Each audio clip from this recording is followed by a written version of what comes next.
Good evening. I'd like to welcome everyone, members, officers and members of the public to this meeting of the Planning Control Committee. Before the meeting starts, I would like to invite the committee clerk, Chanel Wickendham, to explain how proceedings will work, to undertake a roll call for those attending remotely. Chanel, please. Thank you. The rules of debate. If a member wishes to speak, they should use the speak button located on the microphone unit. The microphone will light up green and the chair will be alerted of your request to speak. When the chair invites you to speak, your microphone will be made live and will turn red, at which point you can speak. When the public participants are invited to speak, their microphones will be made live by the committee officer. When requested to vote, voting will be via the yes, no, abstain buttons on your microphone unit. Details of how members voted will be shown on the screens around the room, and the results will be visible on the YouTube screen. In the event of a tied vote, the chair will have the casting vote. Are there any questions before we start this meeting?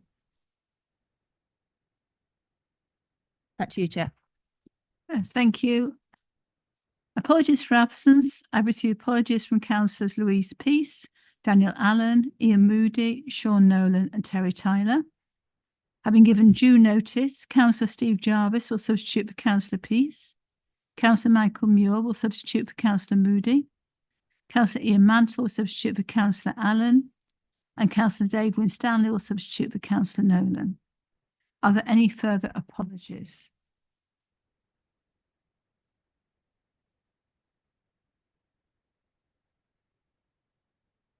Item 2, the minutes. Minutes of the meeting the 15th of February 2024. I propose that we take as read and approve the minutes of the meeting held on the 15th February 2024 as a true record of proceedings. Can I have a seconder, please? Councillor Tyson? Any comments on the minutes? No? Shall we go to the vote?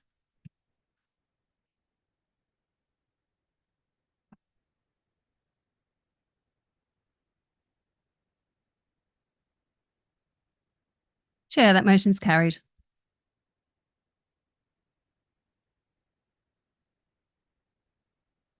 Thank you. Notification of other business, there is none. Chair announcements, recording. In accordance with Council policy, this meeting is being recorded. The recording will be available both on the Council's YouTube channel as well as the Council's ModGov site alongside the documents for this meeting. Declarations of interest. Members are reminded to make declarations of interest before an item. The detailed reminder about this and speaking rights is set out on the Chair's announcements on the agenda. To clarify matters for registered speakers, the Council has recently updated speaking procedure for registered speakers at these meetings, which will provide more time for members of the public to have their say on planning applications. As this is the first time using the procedures, I want to confirm this in detail. Members of the public in groups of supporters or objectors have up to 3 minutes per person. Where there's only one public supporter or objector, then the member of the public will have up to 5 minutes. There are separate groups of people registered as member advocate objectors, member advocate supporters, and for the applicant, their agent or representative. This is up to 5 minutes per group. All speakers will receive a warning when they have 1 minute remaining. Following the conclusion of your time, members will be invited to ask points of clarification. At the end of your allotted time, you'll be advised that the time allowed has ended and you must cease. Section 4.8.23a. For the purpose of clarification, in order to vote an agenda item at this meeting, a member must be present for the entirety of the debate and consideration of that item. If a member leaves the room at any point of the item, they will not be able to vote. Removal of an item. Item 6, 23/00563/FP is being deferred to a future meeting of the committee Shall the council to consider late information submitted to members of the Planning Control Committee by the applicant, and the planning authority is considering its own independent legal advice.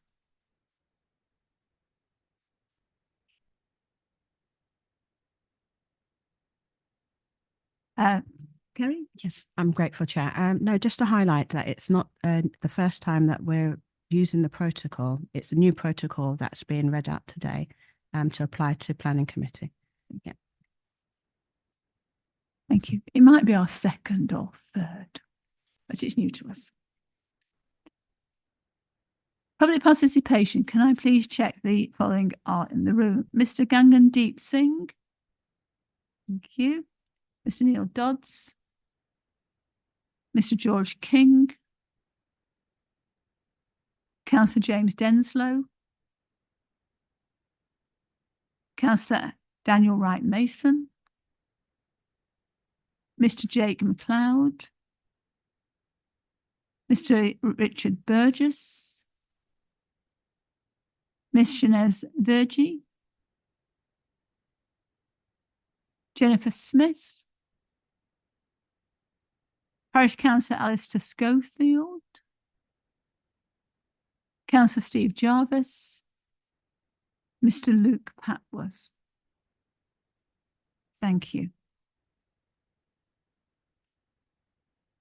Item 6 has been deferred, so we start on with item 7, 23/01947/FP, the Anchor, 84 Cambridge Road, Hitchin. Blen Glover to represent, please. Thank you, Chair. Good evening. So before I start the presentation, I do have one update for members to consider. We've changed the wording to condition 7, which is for vehicle access improvements, and to condition 9, which is refuse collection.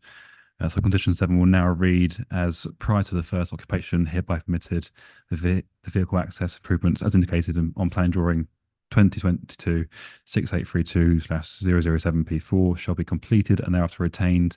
These works shall be constructed to the specification of the Highways Authority and the local planning authority satisfaction and shall be secured and undertaken as part of the section 278 works or other such agreement. So the that condition has had the other such agreement words added to it at the end there. And then condition 9 is has been changed to refuse collection prior to the first occupation of the development hereby permitted. The applicant shall provide in writing to the satisfaction of the Highways Authority an agreement in place regarding private refuse collection arrangements indicating the size of vehicle in operation. The refuse collection vehicle must be able to enter the site in forward gear, turn on site and exit the site in a forward gear. In the event that the size of the refuse vehicle would change or should change such that the turning movement overruns the curb at the access, the applicant shall liaise with the Highways Authority with regards to any changes that may need to be made to the curb lines at the site access. So the change to that condition is that last sentence, which now states or now reads as the applicant shall liaise with the Highways Authority with regards to any changes that may need to be made to the curb lines as at the site access. Thank you. If we can move on to the presentation.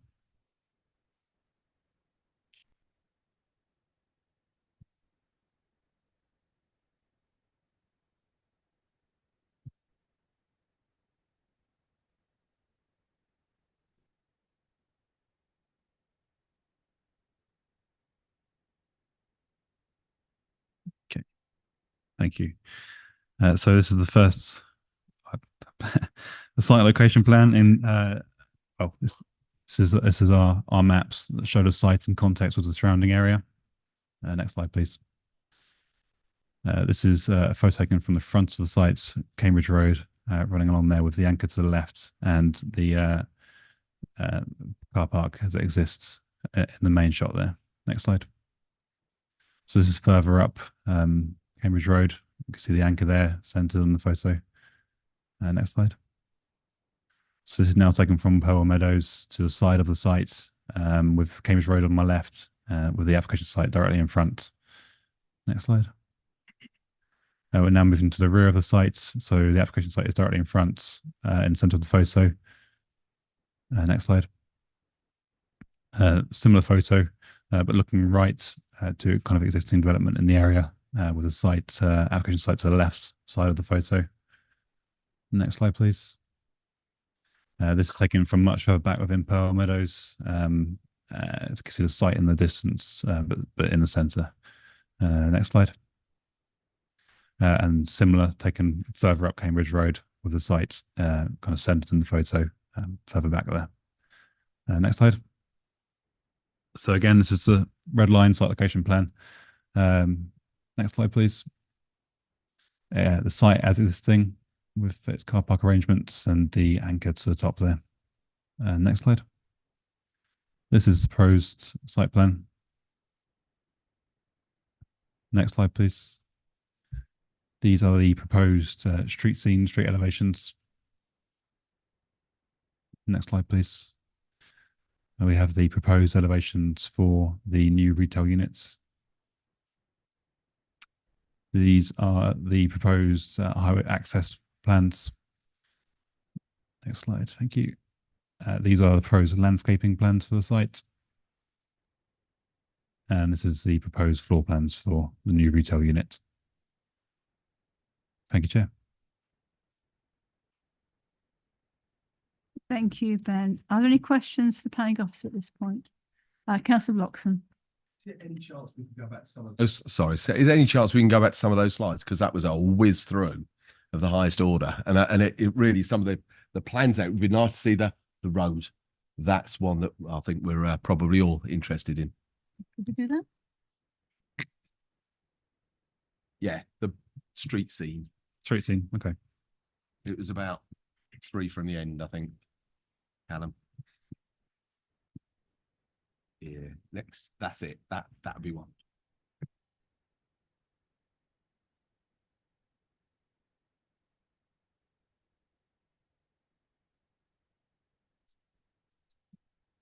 Do you want me to cycle through the plans again? Would that be useful? Yeah, Yeah. I think it's more the access point. What I know you mentioned there about waste vehicles moving over the going over the curb, things like that, to go back to planning for that. But it's just an explanation of what's happening with that access in and out, what the changes would be, okay, if any. Yep. I think it'd be good to cycle through the rest of the plans as well. So this is the only access plan I've got for the scheme to present to you tonight. There are more plans on the website, although the site location plan, sorry, the site pros site plan does show some detail as well. But I think it's beneficial if we start from the first plan and we'll cycle through the plans and I'll explain what each of them show. Yes, please. Yep. No, if we were to start, that's fine. Thank you. So this one is a red line plan, bit of context of the area. It just shows location of the sites. So next slide. As said, this is the existing sites. Yeah. This shows, it does show sort of the existing access, parking arrangements, parking layouts, the garden space, the location of the anchor as it exists now. Go on to the next one, please. So this is now the proposed site plan. So again, we have proposed car parking layouts, the location of the retail units, the works, and the siting of the anchor to the top, and a bit of information regarding the access and generally just how the site's going to be laid out. Thank you. So this is 2 plans showing the front of the site from Cambridge Road, and then the plan below, as shown in one of the photographs, is kind of a side view, looking northeast, I believe. That shows it in context with the street scene as it exists today, so kind of gives context of heights, scale, design. Next slide, please. So this is the proposed elevations for the retail units.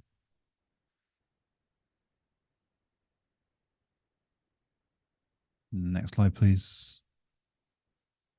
Again, the proposed site access.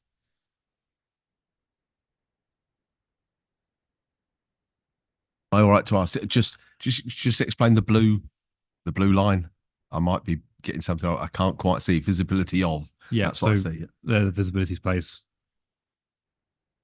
Could you just explain that? Just make it easy for me. So visibility displays are basically a highways requirement in that when exiting the site in full gear, it gives you the range of view up and down the road. So that's my understanding of it. So would that be classed as a good view? Well, it complies with highway standards. Oh, good answer. Yeah. Thank you. So if we're happy with that one, next slide, please. So this is similar to the proposed site plan, but this is giving far more detail about the landscaping to the site. This plan includes vegetation of planting that will be introduced to the site, as well as locations and siting of bat boxes, swift boxes, and other wildlife features to try and promote biodiversity on site. So it's probably quite small on the screens, unfortunately, to see a high level of detail. But it does show species names and locations of those features. And it's just sort of an internal layout of what the retail unit would how it would exist with the main shop floor and the warehouse, and then the service yard to the side there. Just while you're on that one, Yeah. you go back one. Could you tell us about lighting for this unit? So we might have to go back. So it's not clearly shown on this plan. There is a lighting plan available on the website to view.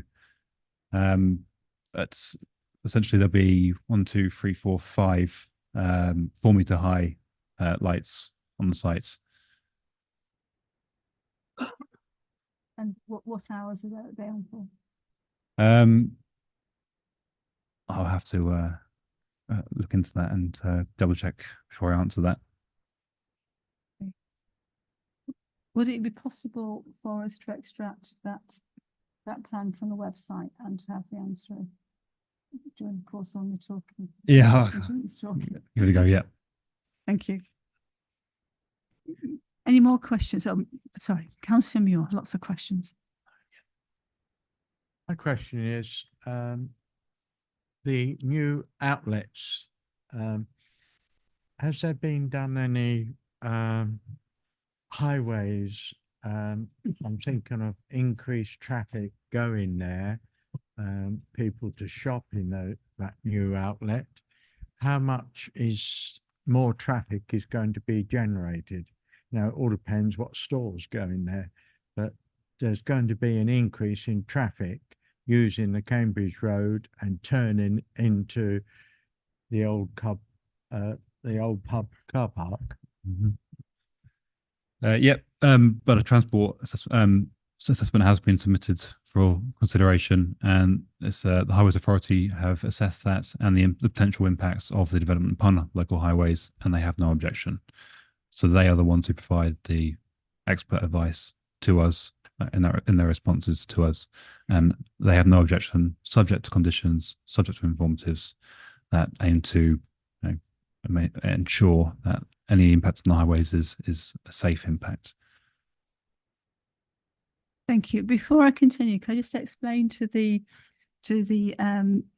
guest speakers that when I ask for questions, it's only the front row can ask questions. Sorry about that. Councillor Tyson. Just a very simple one. Ben, can you let us know, are the parking spaces allocated discreetly for the proposed development, separate from the pub, or is it all a free-for-all once you're in there? So my understanding is that it's fairly open to use between all users of the site, regardless of pub use or supermarket use. Councillor Levitt. Thank you. Is it coming back to the visibility display thing again? At the moment, as you pull out of that car park, just to your right, there's a lamp post that's as you as you're stopping at the curb edge is really difficult to see past when you're looking up towards the crossroads. I wasn't very clear from the plan if that lamppost stays there or if it's going to be moved. I couldn't see it on the plans. Well, We can cycle back to it if that would help. yeah. Yep.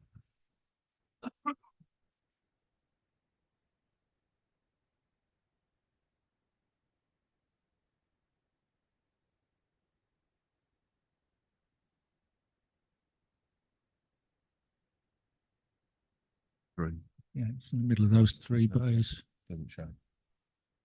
No. Yeah, it's in the middle where those three bays are there. It's right in the centre of that blue line by the second, first and second, nearest one's the pub, the two nearest ones there. It's right in the centre of that blue line, actually.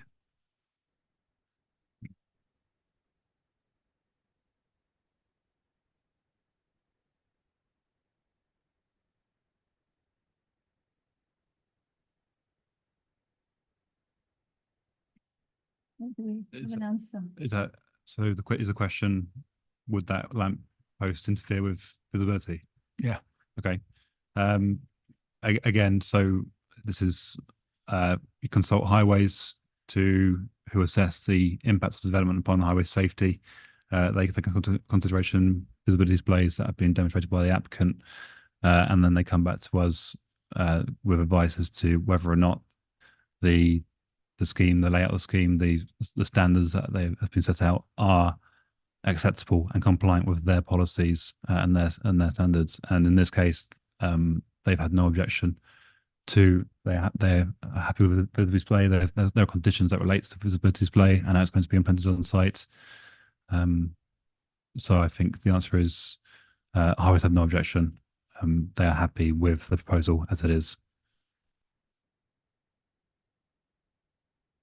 That's okay. Councillor Levin. Councillor Mason. Thank you. I probably ought to know this since I was queuing past the anchor not that long ago, but I wasn't sure if you had a map when you showed the proximity to the river and to the road bridge over the river. I had some concerns about flooding. This is why I was trying to work out the distance, because I'm sure it's prone to flooding along there.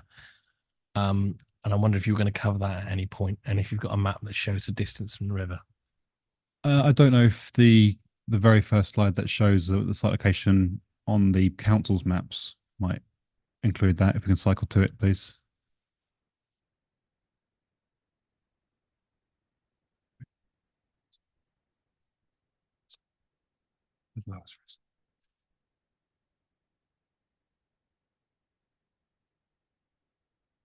No, so sorry. Keep going back. Location plan. So back to the start of the presentation, essentially.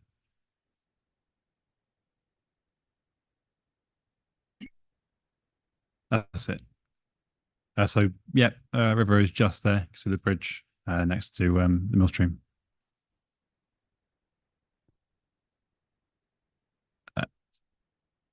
Yeah, can I come back on the chat? Yeah. Yeah, because I looked in the report and which said I think it was the lowest level of flood risk. Well, they did mention the sea. I'll concede I don't think there's much chance of it flooding from the sea, but I don't know. Maybe other. I'm sure that floods along there, but it's just not that far along. It's obviously it's a meadow and it's next to a river, so it looks like a bit of a floodplain there to me. I'm just slightly concerned. Can I just say meadows are supposed to flood?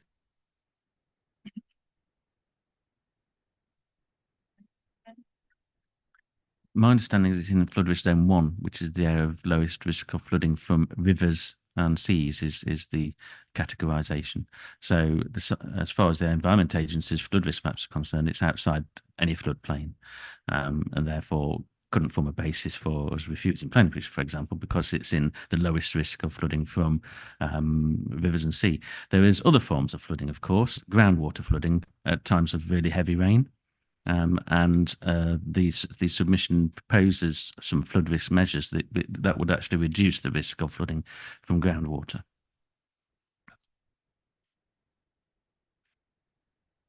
Thank you, Councillor Mantle. Yes, in the presentation, there were no views from the back of what it would look like from the Powell Meadows. Have you got any such views? And am I right that it would be basically a bit of an eyesore and would need significant landscaping between it and the meadow to be acceptable? So there are photos of the site from a couple taken from within Pearl Meadows. So if we can cycle through the photos again, that would be useful. So next one, next. So that's taken from Pearl Meadows from the side of the site. And then next photo, please. That's taken from the rear of the site, further into. So I'm sort of in the middle on the footpath of Pearl Meadows here. I'm looking directly at the site. And then the next photo. Again, looking same position in Pearl Meadows, but looking right, so we can see that the ex-college building apartments are there on the right, and some housing development straight ahead. And it could go. Yes, Councillor Mansell, continue. I was trying to picture what it would actually look like when this proposal is actually built, and what we can do to mitigate the visual impact on the Purwell Meadows particularly.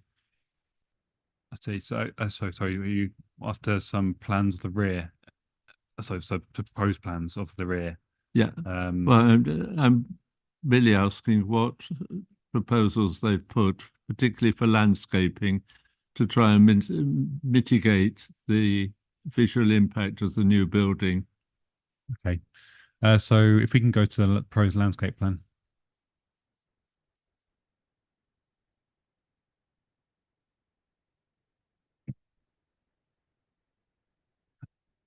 So just keep going.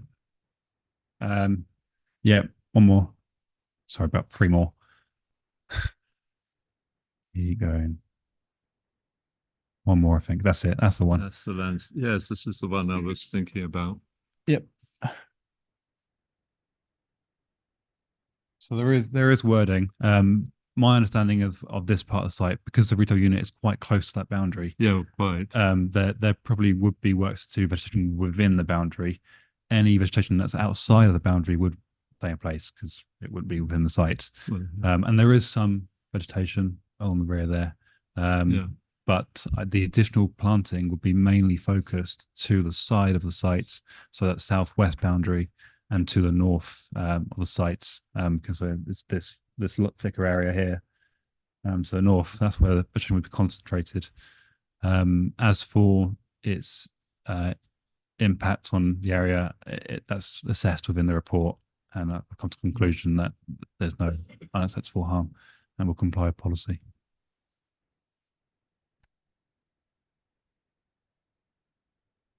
Councillor Debenham. Thanks, Chair.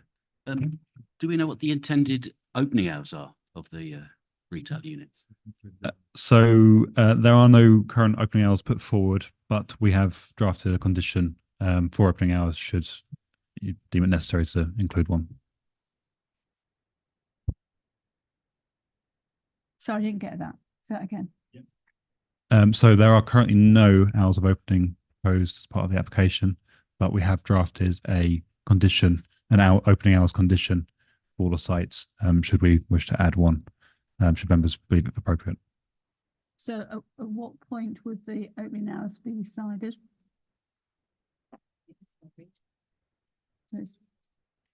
So imagine, I mean, I can read out my draft now, but I guess it would depend on the debate between members and whether they are minded to approve or refuse.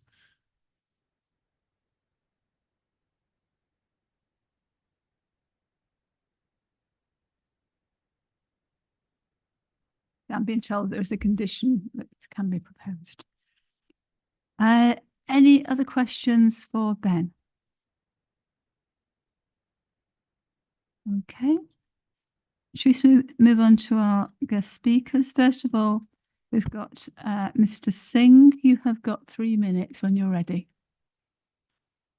Thank you for your time, councillors and everyone. We have several issues with this development. Constructing a 4,000 square foot plus supermarket will radically alter the nature of this site. what is now a quaint and calm site will have nearly 1,100 cars coming to this site every day due to the convenience store alone. Currently, there are around 50 cars entering the site. There are 11 traffic hotspots in Hitchin, with 3 of the hotspots within half a mile and one being just 30 meters away, all on the same road, the A505, which this site sits on. During peak time, this road is bumper to bumper with tailbacks all the way from opposite of this site to the station stretching up towards Nightingale Road. Peak convenience store usage is also going to coincide with peak road usage. We conducted a traffic survey showing between 5 and 6 p.m. in the evening, there was 1 car entry into Anchor, whereas a similar size supermarket for same timescales, there was 153 entries and exits. Entries and exits do matter because they will cause tailbacks on A505, with the main cause being people entering or exiting while they're traveling towards Letchworth. The problem was also picked up by Hertfordshire Constabulary Design Team, which had several concerns, one amongst them being, this is verbatim, as you may be aware, Cambridge Road is a very busy A road that links Hitchin to Letchworth. I have substantive concerns that the placement of this retail unit could increase conflict between road users and those wishing to use a retail unit. In addition, this could also cause conflict between users of public house and the retail unit. It may also conflict with local planning policy SP 10D, which is support the retention of local shops. Also, both the pubs and the supermarkets are going to sell alcohol. And main objectives of alcohol licensing are prevention of crime and disorder, public safety, prevention of public nuisance. 1 minute left. So carry on, yeah? Yes. Okay. And protection of children from harm. There were 120 reported crimes between August 21 and July 23 within 100 meters of this site, making this development wholly unsuitable as there's no physical separation or distinction between the pub and the supermarket, which is recipe for conflict. This development failed on all 4 of these licensing objectives that are stated earlier, and we believe the planning should be denied. Finally, the local community is well served with several convenience stores ranging from Tesco, Nisa, independent shops, bakeries, and post office. Some of these will be at risk from development that nobody wants. It's all pain, no gain for the community, and shown by the petition with more than 800 signatures on it. Thank you very much. Thank you, Mr. Singh. Are there any questions for clarification of Mr. Singh from the councillors?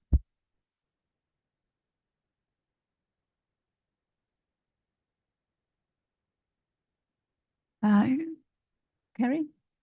Yeah, just to clarify, thank you, Mr. Singh. The licensing objectives, that can't be considered by planning committee because it's not a planning consideration, but all the other submissions are planning consideration related. Thank you. Councillor Tyson?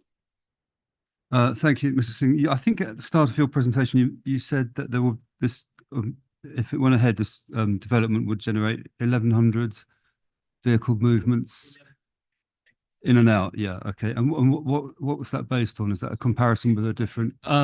We did a survey where we stood in front of Anchor on Wednesday last week, and between the hours of 7 and 8, 8 and 9 in the morning, and from 4 to 7 p.m. and we counted all the cars going in and out Anchor. And we found, there was a report that I sent to everyone. I hope you guys got it. I saw that. Yeah. And then we had 2 more people. One of them stood in front of Tesco's up in, forget the name of the road, sorry. That's it. And another member who went in and he stood at Tesco Stopsley. And we counted all the cars going in and out in that time window. And I took the data, I took the least amount of cars going for the quietest hour, and I multiplied that by 17, assuming Sainsbury's are going to be open from 6 in the morning to 11 in the evening, which is what Tesco Express is open for while it's at this train station. That's what I based it on. Thank you. Any other questions, clarification? Mr. Singh. Thank you, Mr. Singh.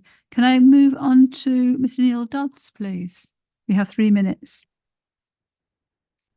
Hello. I'm speaking on behalf of Hitchin Forum. Thank you for your attention. Hitchin Forum objects to the proposed convenience store for the following reasons. The construction works for this development will disturb and adversely affect the wildlife on Purwell Meadows Local Nature Reserve, which lies directly behind the development. The increase in activity at the completed site will have a long-term disturbance effect on the nature reserve, including increase in noise and light pollution. Even the existing lighting is beyond the acceptable limit for bats. The proposed lighting even more so. The biodiversity metric report indicates a net gain of habitat, principally by planting 6 new trees, but the report indicates that a growth period of 27 years will be needed before this net gain will be achieved. This means there will be decades before the loss of habitat and the loss of shielding of the nature reserve from the road and car park is reversed. According to the transport statement, the turning traffic which the store will attract, both from customers and from delivery vehicles, is forecast to involve 598 two-way vehicle movements in a typical day. And this will increase the already severe daily traffic congestion on the A505 at this location. A 3.9% increase in traffic is predicted due to the store, but these such small increments all add up, including the vehicles from the Western site, the North Harts College site, and the 700-home Highover development. The site lies between the Walsworth Crossroads traffic lights to the east and the busy roundabout to St Michael's Road and Meadowbank to the west, with the narrow railway bridge beyond. There is a bus stop and shortly after it, a pedestrian-controlled lights directly to the west of the site. All contribute to make this a busy stretch of road unsuitable for the proposed development. Road noise and atmospheric pollution, particularly for neighbouring houses on the north side of the 505, will increase due to the additional turning traffic. For traffic turning right into and from the site, there is a significant risk of collisions. There were 2 fatal collisions here in 2014 and 2017, I understand. Traffic entering and leaving the site will conflict with pedestrians using the footway, including local residents and, in large numbers, students from North Harts College.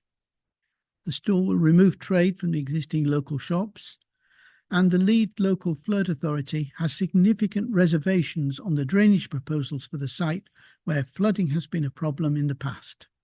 Thank you. Thank you, Mr. Dodds. Are there any points of clarification, Mr. Dodds, from members?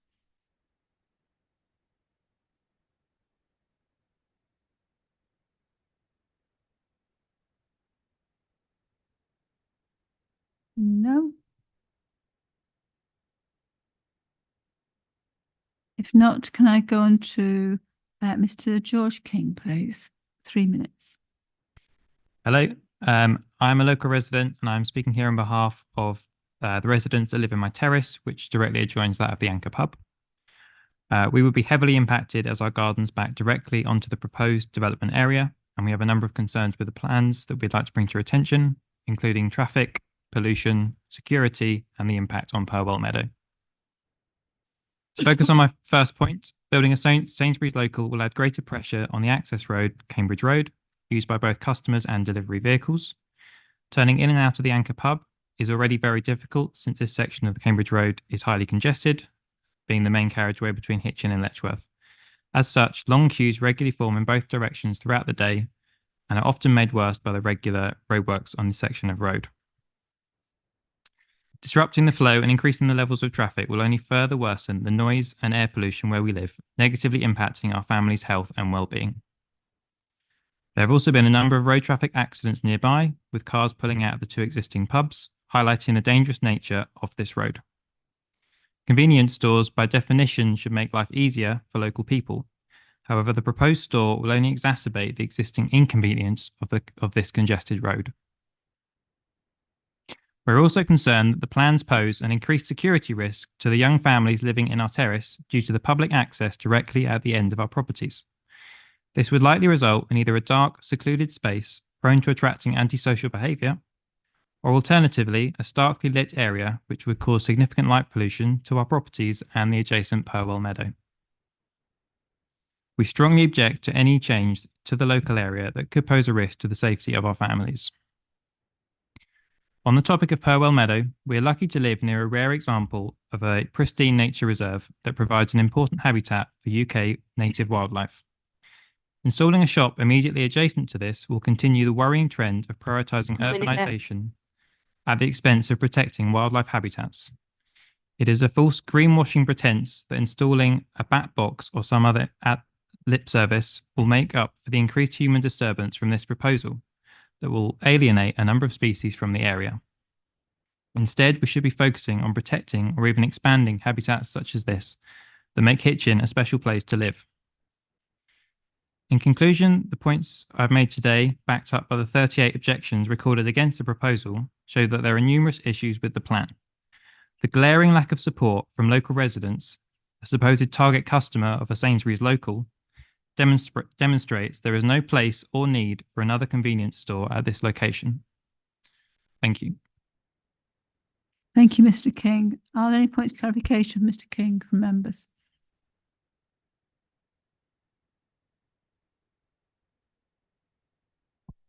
No. I then go on to member advocate, objector. Sorry, Daniel Wright Mason. Thank you, Chair. Hello, everyone. I'm here tonight as a representative of the residents of Walsworth and would like to use my time to ask some questions that have been raised to ensure that a decision can be made in the full context of community value. Most of these questions have already been very well brought up by residents, but I may reiterate some of them, if that's all right. Firstly, around the transport statement, which seems to be making a series of assumptions. For example, that it would be trips on foot, which would represent the primary means of travel for customers. For another, that the retail unit is forecast to generate in the order of 598 two-way vehicle movements across the course of a typical weekday, although not all of these would represent new trips on the network. Not only does 598 vehicle movements seem like a high number to me, I think it is worth reiterating that the surveys conducted and circulated by residents here today suggest that this number will be achieved in only a few hours at two similarly sized Tesco's in Luton and Letchworth. Moreover, based on the data recorded in the surveys, pedestrian traffic was only around 30% of the number of motor vehicle entries and exits. So my question is, has enough consideration been made for the traffic impact on an already congested area of road? Secondly, this development proposes extending the car park behind several properties on Cambridge Road. As this is already an isolated area, a question I have for this committee is whether this presents an increased risk to home security, antisocial behaviour or littering to the people who live there. And do you believe that this has been adequately covered in the proposal? In general, the questions that many I have spoken to in the community ask is whether this provides any additional community value in an area that has a convenience shop and two supermarkets a 3, 5 and 9 minute walk away.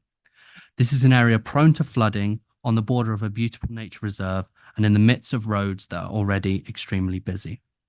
As well as this, as we all know, Walsworth is an area that has had some of the most proposed housing developments in Hitchin, with nearly 1,000 having or being built or being planned. But with this take, there must at some point be some give. The people I speak to in Walsworth or in Hitchin, such as some of the people here tonight, are not anti-supermarket in the same way that they are not anti-housing. But what is strikingly clear to anyone that drives in this part of town is that the more being built in this area, then there needs to be more efforts to also upgrade the travel infrastructure at the same time. Now, I understand that this committee has a moral and financial duty to make legally sound decisions, and that these are concerns almost entirely levelled at developers, the Highway Authority and the County Council, and the national government. But I hope that you will take on board some of the concern being raised in the community of Walsworth and beyond. Thank you. Thank you, Councillor Wright Mason. Are there any points of clarification for Councillor Wright Mason?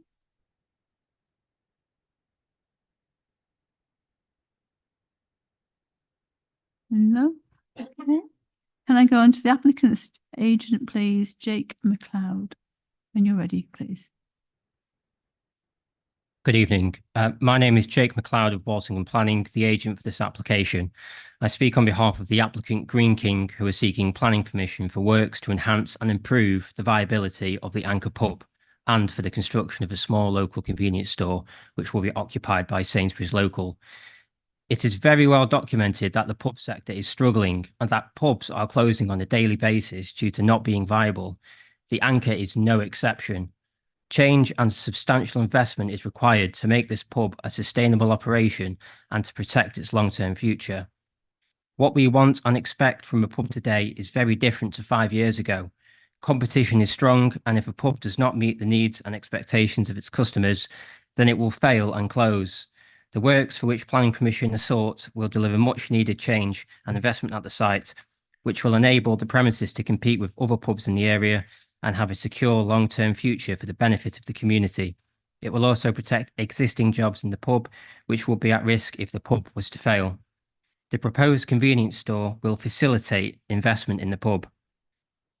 Based on experience from other sites, the store will support and increase trading at the pub, therefore improving its viability. The proposed store is small in scale and will serve the local area. The site is previously developed land in a highly sustainable urban location and is on the edge of a local centre. The scheme passes the sequential test and accords fully with retail policy.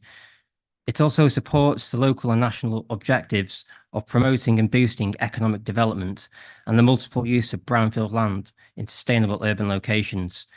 The scheme will enhance local retail provision and create between 12 and 20 new jobs. Concerns about impact of the scheme on existing local businesses are noted. However, local competition is not a planning issue. Turning to the detailed planning matters relevant to this application, I'd like to make the following comments.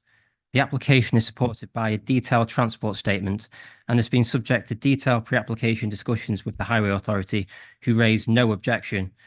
The scheme will not give rise to any highway impact, traffic impact, or highway safety issues, and the site access is safe and meets all relevant highway and safety standards, including standards in relation to visibility displays. The scheme provides an appropriate and policy-compliant level of car parking, including disabled provision, EVC provision, and parent and child spaces. The lead local flood authority have no objection. The scheme will not give rise to or increase the risk of flooding on or off-site and will improve local drainage conditions. As noted, the site is in a flood zone 1. The works will desilt the existing surface water drainage network and add additional drainage gullies to the highway, providing additional capacity for runoff from Cambridge Road. In essence, there will be a betterment in drainage terms. The introduction of on-site surface water attenuation will reduce surface water runoff rates from the site and reduce the demand on the existing drainage regime. Whilst 10% biodiversity net gain is not mandatory for this scheme, Green King are committed to delivering BNG on their sites. In this case, the scheme will deliver a significant 28% gain in biodiversity through the delivery of a high-quality landscaping scheme. Alongside this, the scheme will deliver ecological enhancements in the form of bird and bat boxes and hedgehog houses. Whilst the site is developed and in the urban area, we appreciate that it's next to Purwell Meadows. In discussion with the county ecologist, we have carefully evolved a scheme which protects and does not adversely impact on the nature reserve or ecology. A lighting scheme is proposed, which will ensure no spillage beyond the site boundary through the careful siting of car park lighting, lowering lighting levels, and the use of lighting spill shields.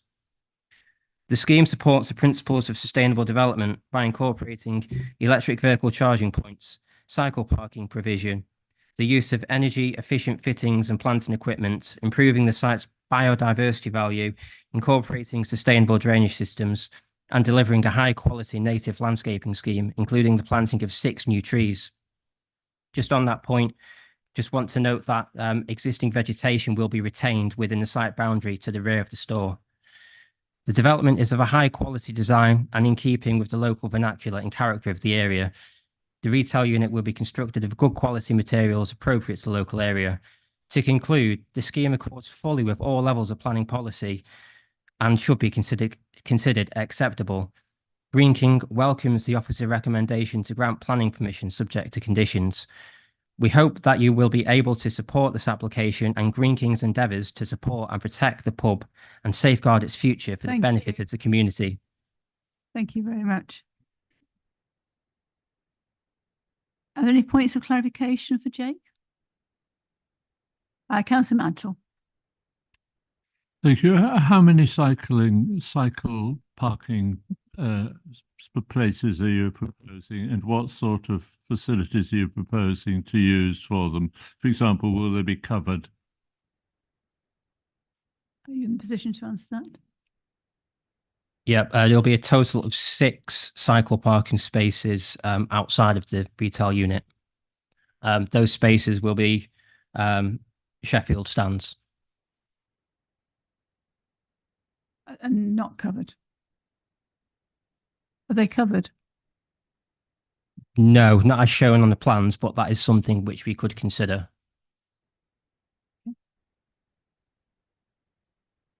Is that okay? Councillor Debenham? Said that this development will help reinvigorate the pub. I just wonder what evidence you've got that people nipping out for a loaf of bread or a pint of milk suddenly want to go and have a beer. Jake? Yeah, so it's interesting that within the presentation there was no mention whatsoever of the works to the pub. So there's works proposed to the rear of the pub, including a new outdoor dining area, beer garden with a pergola, new patio, new area of lawn, and all the rest of it. And as we all know, pubs at the moment are really struggling.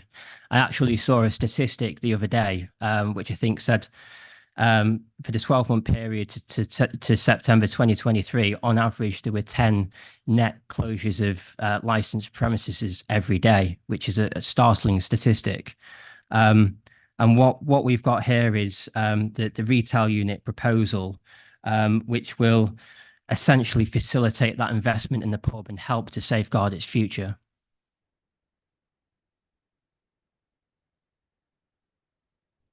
Councillor Tyson. Thank you, Chair. Yeah, you touched very briefly in your talk then about the aspects of energy efficiency, which you make quite a lot of in the sustainability statement and energy statement that you submitted with your application, which suggests some quite sort of laudable design aspects which will reduce energy use and carbon emissions below what you refer to as the Part L baseline, but obviously not below what the zero levels that they're at the moment are. But I was looking closely at that. I was just wondering if I could find any reference to solar panels on that very extensive roof system in your design. And the only mention of solar panels in your statement was that there is no specific policy requirements for the inclusion of solar panels, which suggested to me that it was a rather unambitious approach to energy saving. So I just wondered if this project were to get the green light this evening, whether you'd be minded to include solar panels on the roof as a condition for that that build. Jake? I'm not in a position to give a definitive answer to that question at the moment. I would need to go away and speak to my client about that. But in terms of sustainability, you're quite right in saying that the retail unit it does satisfy the Part L requirements, and this will be a store which will incorporate all sorts of energy efficiency measures, efficient internal lighting systems, for example, efficient water systems, that type of thing.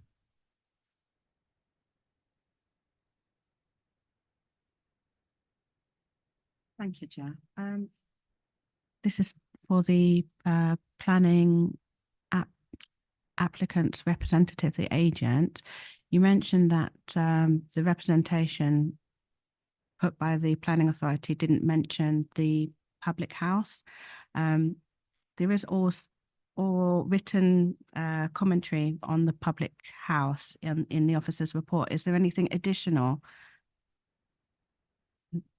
No. No. The answer to that from the applicant was no. Councillor Levitt. Thank you, Chair. I was also going to come back on, as Councillor Debenham did, about the viability of the pub. And I think it's important to remember that part of this application is to make that pub viable. Once again, there is extensive works proposed to it as part of this application, which don't really feature in the report. There were 3 pubs in the area. There was the Anchor itself. There was a Sailor Boy round the corner in Woolgrove Road, which is now, oddly enough, a convenience store. There's also the Ship over the road, which is now called the Millstream, quite a successful pub. A couple of doors down there was a post office and general stores, which is now being converted into housing. I've just asked the applicant, are you convinced that actually putting the Sainsbury's local here is going to help with the viability of this pub? Jake? Yeah, Green King have got experience at other pub sites where this type of thing has been very successful.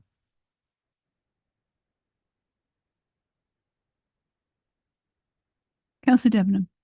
Yeah, thanks, Chair.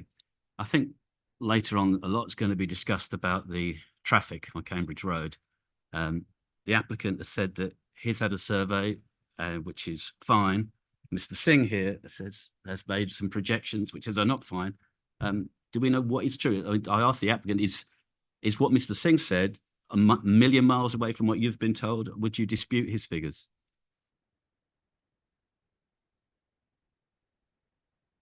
Sorry, could you just remind me what Mr. Singh said? Well, It's what, isn't it?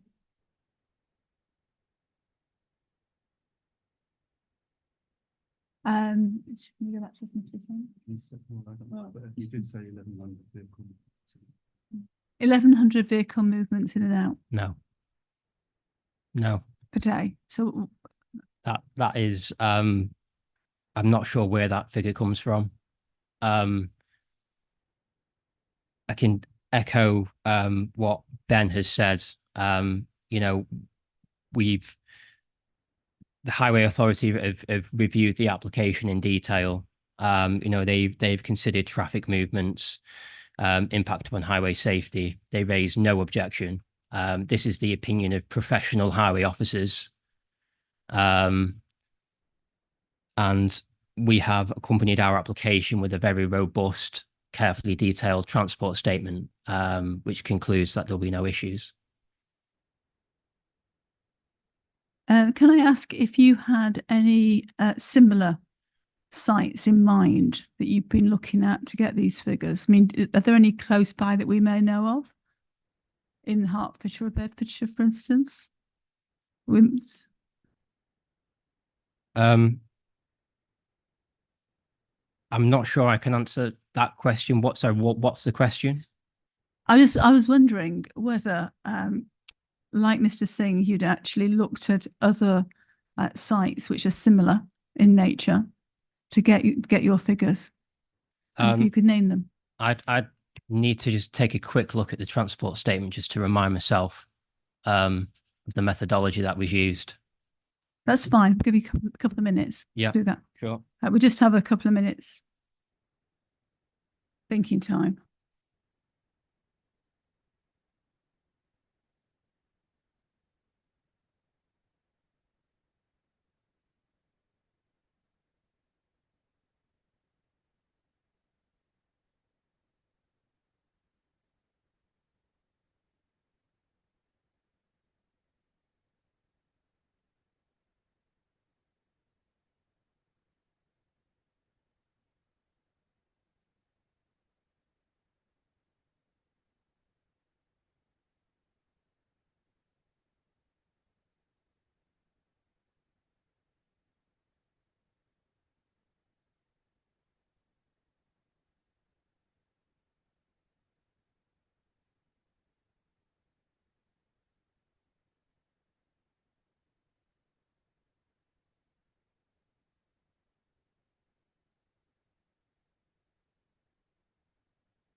May we resume? Jake, can I go back to you? Yep. So in terms of trip generation or vehicular trip generation, basically what our transport statement has utilized is data from the TRIX, which is stands for Trip Rate Information Computer System. This is very commonly used to calculate vehicular trip rates. It's essentially a database whereby the sort of you calculate the number of movements based upon the characteristics of the sites taken from other examples. So taken from other sites with similar characteristics. And so what the transport statement has modeled is basically concludes that there could be in the order of 598 two-way trips associated with the retail units, comprising 46 and 40 across the respective AM and PM peaks. I think it's important to note as well that there'd be a proportion of link trips between the pub and the convenience retail unit, which would only reduce the net impact of the proposal. Also, as well, the transport statement considers traffic impact on Cambridge roads and references an average annual daily flow in both directions along that road, which was recorded in 2021. What the transport statement has done is assess the daily two-way figure of 598 against the 15,307 two-way movements recorded across a typical day on Cambridge Road, and concludes that the proposals could constitute a circa 3.9% increase against that baseline traffic, which should not be considered severe. Now, I think that's a really important point, should not be considered severe. I think within the context of, I think it's paragraph 111 of the MPPF. And I just wonder whether Ben or Sean could just expand upon that. Do you wish to do that? Yes, Sean will do that. Thank you. Thank you very much for doing that. Yes, the TRIX database is commonly used in the highway profession to assess all applications, and the TRIX database has been used has been accepted by inspectors at planning appeals as the main form of assessing a traffic generation for various proposed uses. And it is based upon lots of surveys that have been done at lots of different sites in very different circumstances. And you basically apply that database to work out a calculation as to what it is anticipated a particular development will generate. As I say, it's common practice to apply the TRIX database. I'm not aware of any other accepted method of identifying the level of traffic that a particular proposal would be generated. And as I've said, it's accepted by inspectors at appeals as being the main basis for assessing planning applications. Thank you. Kerry? Okay, can you hear me? Thank you, Chair. If we revert back to the question that Chair asked, she was keen to establish where the figures had come from. So what sites was it based on? I've got the transport statement up from the planning application, and I'm looking at page 12, but when it's looking at existing trip generation and proposed trip generation 3.1 and 3.2, it doesn't stipulate the areas where they're pulling the data from.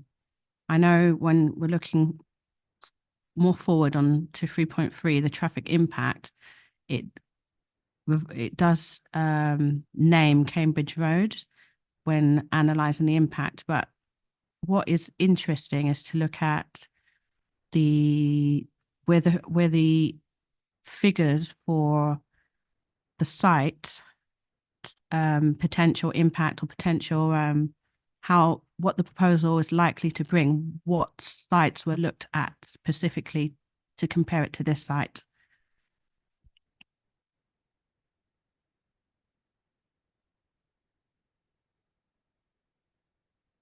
You want Jake to answer? Yeah. Do you have an answer for that one, Jake?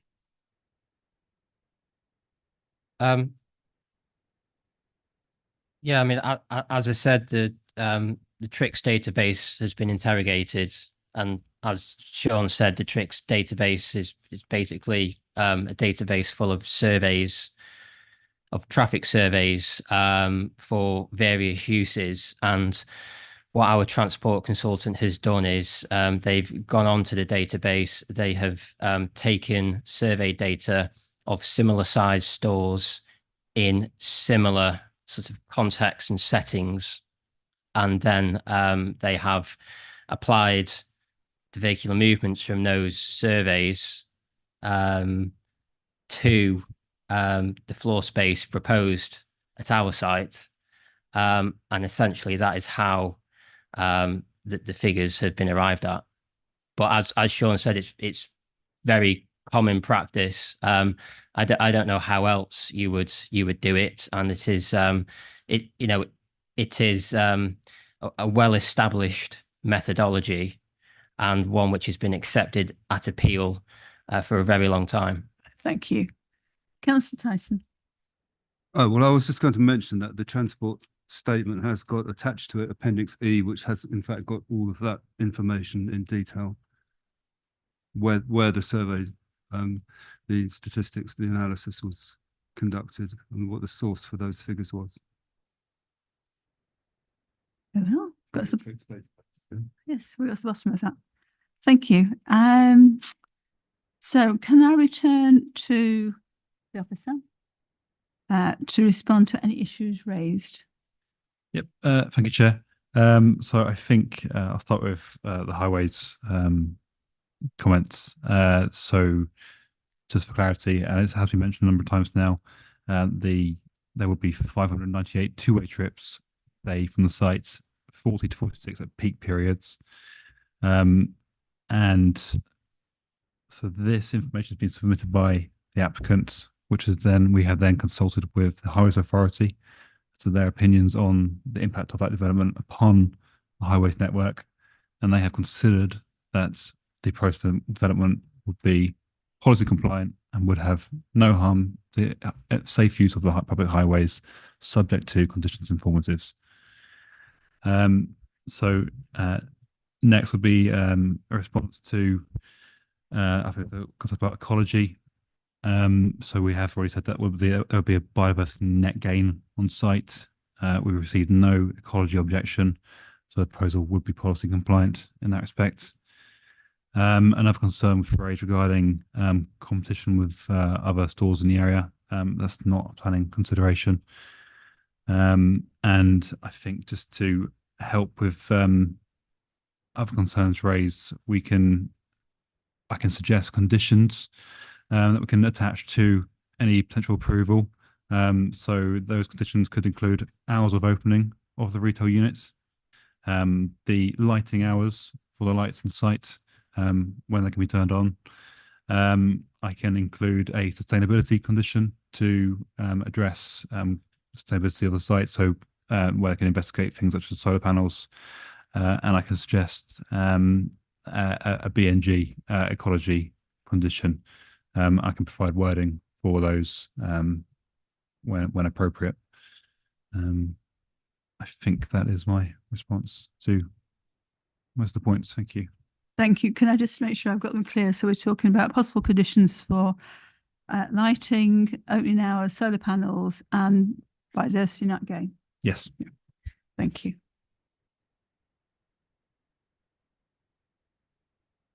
Let's move on.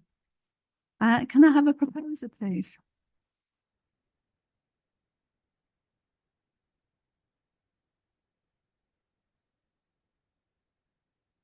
Councillor Bloxham. I'd like to propose acceptance of the proposal. It's not very good grammar, but I think you understand. Councillor Mantle. Sorry, I was Proposing to second that proposal. Thank you. So shall we go on to debate?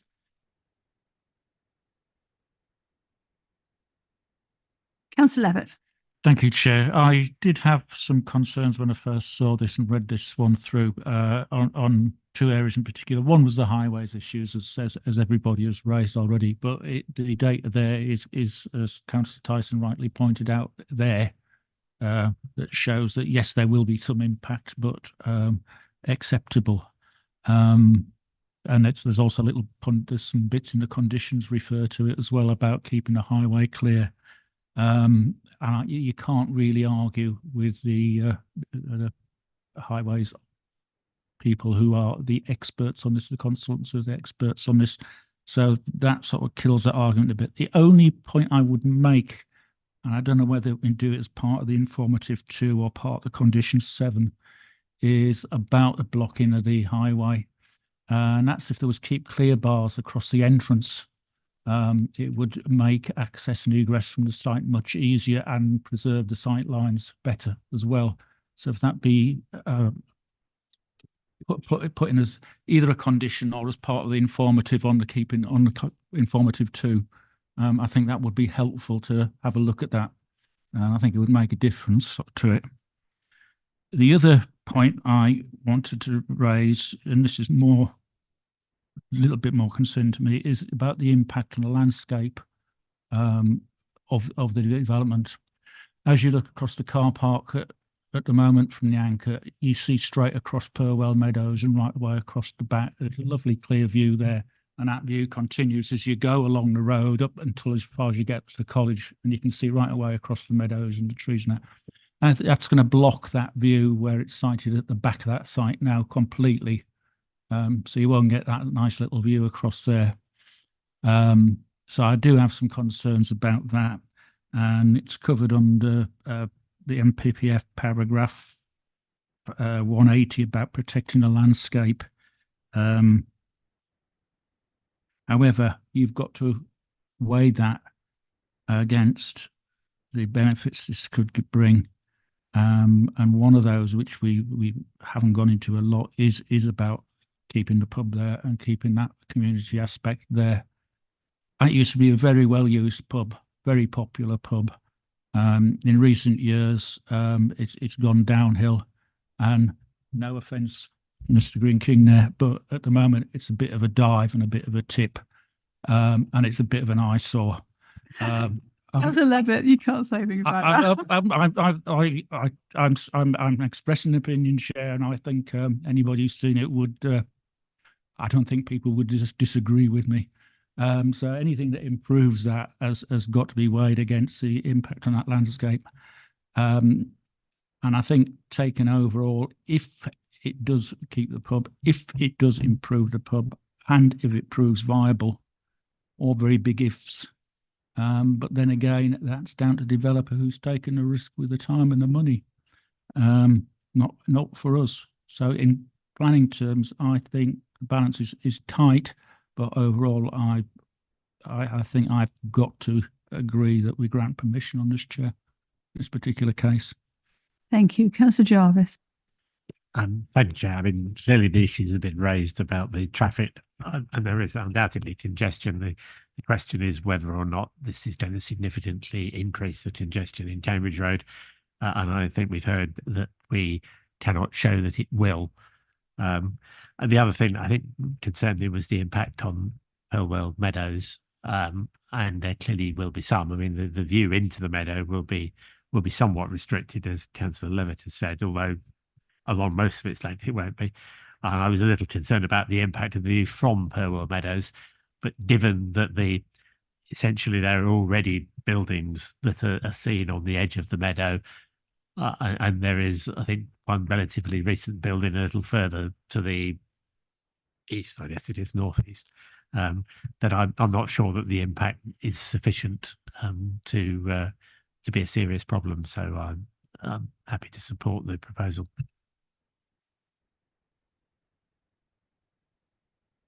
Was the building you're talking about where the old college site, which is actually across the road? No, there's some buildings on the same side of the road. Yeah, no, not in the back, behind the buildings in Cambridge Road. So as one looks at the view that we were shown and some others, you can see a range of buildings along Cambridge Road, some older and some newer. And I just think that the additional impact will be fairly small. Thank you. Councillor Mason.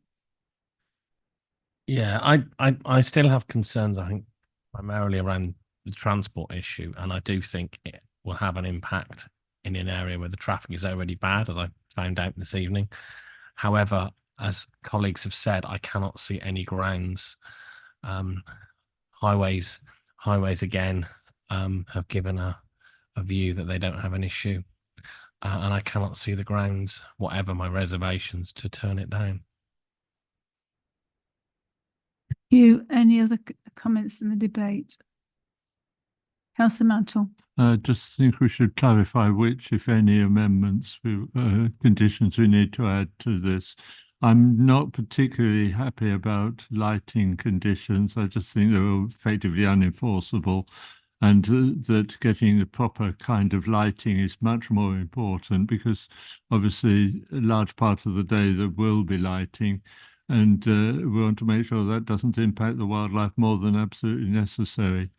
And similarly, on hours of opening, I think that should be left as a commercial decision for the operator. The only one I'm concerned about, thought might be worth considering, is on environmental issues and solar panels. So personally, that would be the only one I would consider adding, but I think we need to be absolutely clear what we're voting on. Yes. Can I just make a personal comment? That for lighting, I was particularly concerned about security lighting at night, which would give a lot of light for the areas of the SSI, which is nearby. And that's why I was keen on that condition. Yeah, I'm thinking if there should be some clarification as to what the condition is addressing with regard to that. Yeah. Could we try and clarify what the condition will be addressing in concerning lighting? Chair, if you'd like me to make a comment with regards to the conditions that have been mentioned. With regards to lighting, a lighting scheme has been submitted with the application, and that does show the lighting levels that will be proposed. It's called lux levels, lighting lux levels, and those have been reduced to the lowest levels suitable for the proposed use. They would be fitted with cowls to reduce glare and scatter into Purwell meadows, for example. And a condition is recommended that requires the scheme to be this lighting to be implemented in accordance with the submitted scheme and retained thereafter. With regards to opening hours, the application actually proposes opening hours. The application form identifies opening hours of between 7 and 11. 7 days a week. If members wish to impose a condition limiting it to those hours, then that would not be unreasonable. But the fact of the matter is, from a commercial point of view, most of these convenience stores open at those types of hours. Opening in the middle of the night probably would not be financially viable for them. But it is open to you if you wish to impose a condition restricting it to the hours proposed by the applicant, or lesser hours if you consider that appropriate, but I wouldn't. And with regards to sustainability matters, we don't have a policy that requires PV panels to be fitted to buildings. We do have a policy that's seeking to encourage sustainable forms of construction, but we don't have a policy that says PV panels shall be submitted. And Ben suggested that we could impose a condition requiring a sustainability report to be submitted by the applicant to identify means of achieving a sustainable form of energy use, and that could include a scheme that includes PV panels, but a condition requiring PV panels would not be is not justified by our current policies in our local plan. Thank you. Do you want to respond, Councillor Mantle? Yeah, I think it's totally redundant to put a condition on opening hours, which will be the decision of the operator. I'm absolutely sure that what Mr. Greaves, our planning officer, has said is correct. The existing ones are 6 or 7 to 11. We've got a local one near us. I actually wouldn't even get planning permission nowadays, probably because there's no parking at all. So you should worry. But I think a condition requiring submission of a sustainability proposal, report, whatever you want to call it, would be appropriate. But that's the only one I would personally want to see added to the existing conditions or existing proposed conditions. Thank you. Councillor Bloxham. Thank you. Yes, I'd agree with Councillor Mantle on that for that particular proposal. But I wonder if we're able to put one in for that box junction that was mentioned by Councillor Levitt. I don't know if that's something we are able to do, but I think it's probably, it would help, I would have thought, with accessibility and road hold-ups.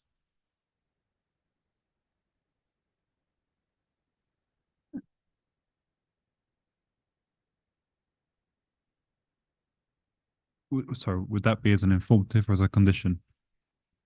Be good to have it as a condition if we could do it. But I'm sure it's going to be a highways thing.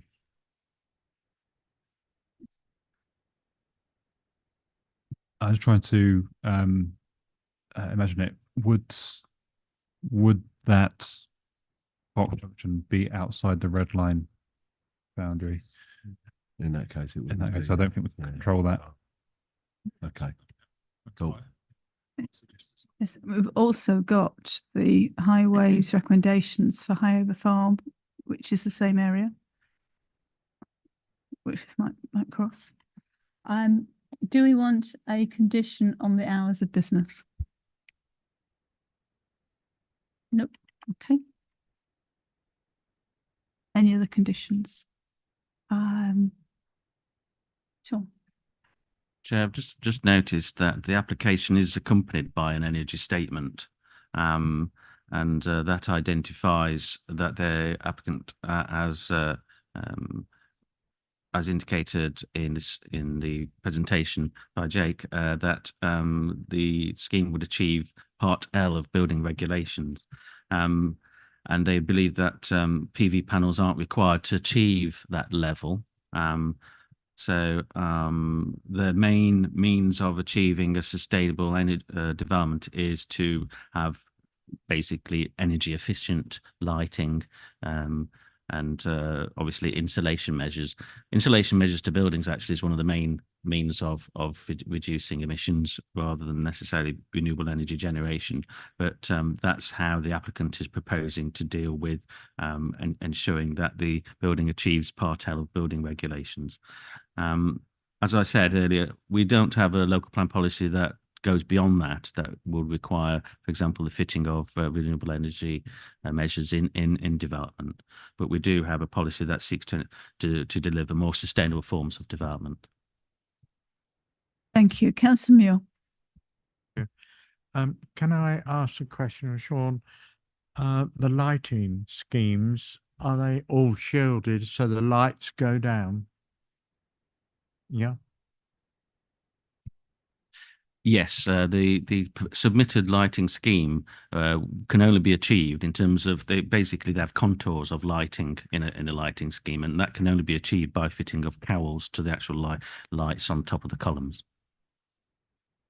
I can say maybe we're lacking. We should have a policy for panels on all new buildings if they face south.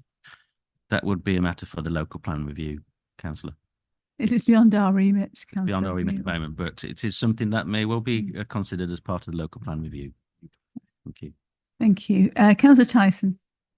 I just wanted to come back to the point about the applicant's energy statement and that line saying that there's no specific policy requirement to install solar panels. I'm aware of that, but what I would like is if our recommendation or condition to the applicant to provide a sustainability analysis, or whatever we're going to call it, sets out in the most vigorous terms possible that we would like them to consider the installation of solar panels, and that we would think it to be an advantage above and beyond the measures that they're already proposing to take to meet the building requirements.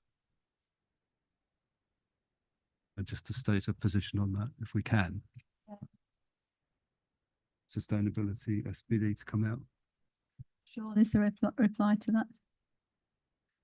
I don't think I have a reply. I can't really go beyond what our policy currently requires, and to go beyond our policy requirements would not be reasonable, and a condition may not meet the tests accordingly of necessity and reasonableness.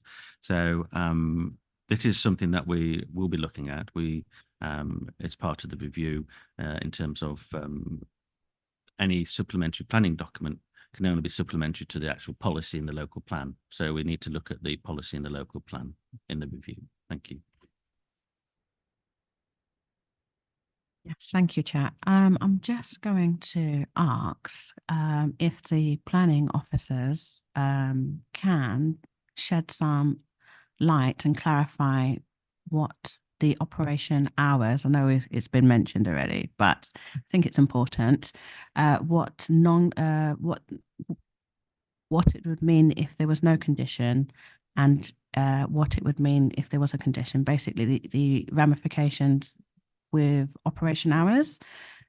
And yes, I think that would be helpful if that was explained for the retail site.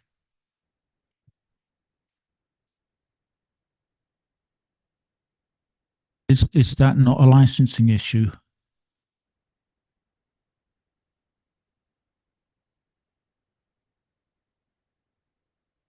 Yes, for the public house, it's a licensing issue, but I'm just mindful about this retail business operating without any, because they have proposed hours.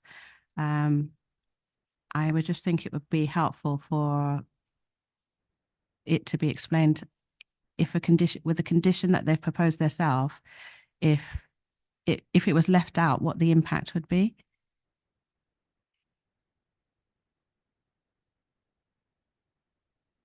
Sean.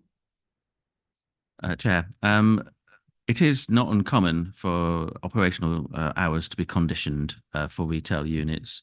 I think one of the main sensitivities is deliveries and when deliveries take place. And if lorries are turning up at 5 o'clock in the morning, then it can have an adverse effect upon residential amenity. So it would not be unreasonable to impose an hours of operation condition in relation to potentially opening hours, but I'm thinking more of hours where deliveries can take place. Nodding on that one. Do we have any suggestions for this? Sean? The proposed hours of operation in the application is 7 till 11, and I would suggest that deliveries only take place during that time between 7 a.m. and 11 p.m. What do we think of that? Thank you. Thank you. Councillor Levitt. Thank you. I was about to suggest that we did exactly that we conditioned the no deliveries outside the hours of hours open, which are 7 to 11. Coming back onto the bit about the keeping the access clear, I think we could probably cover that under informative in 2, where it goes. It's page 74. If this development is likely to result in the public highway or public right-of-way network becoming routinely blocked fully or partly, the applicant must contact the highway authority to obtain their permission and requirements before construction works commence. I suggest if we put it in there, for example, box junction or keep clear bars. Thoughts on that? Councillor Jarvis. I believe that condition relates to construction, doesn't it? Not to operation. It doesn't seem to be very realistic for the operator to say there's a traffic jam outside, I must do something about it. I'm quite happy that there might be a suggestion made as to highways that they should examine ways of ensuring that the entrance doesn't become blocked. But I can't see that we can require the operator of a retail facility to keep an eye on the traffic outside and take action depending on what's happening. It's just not realistic. Thank you. Councillor Levitt. I was actually suggesting it was part of the informative, not a condition. Informative 2, and actually add that into the informative. So it's not a condition, it's just adding to the informative to make it clear.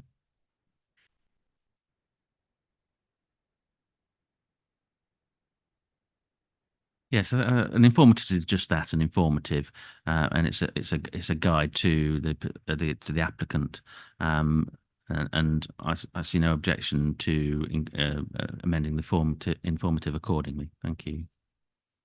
Thank you.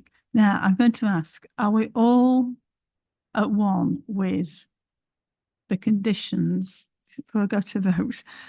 That we're all clear in our minds what conditions we decided on, and which informatives, and so that we've got a clear view of this. Councillor Debenham. We're talking about additional conditions. Yeah. We're still voting on the 16 original ones. yeah. Yes. They all stay. They all stay. Right. Thank you. Councillor.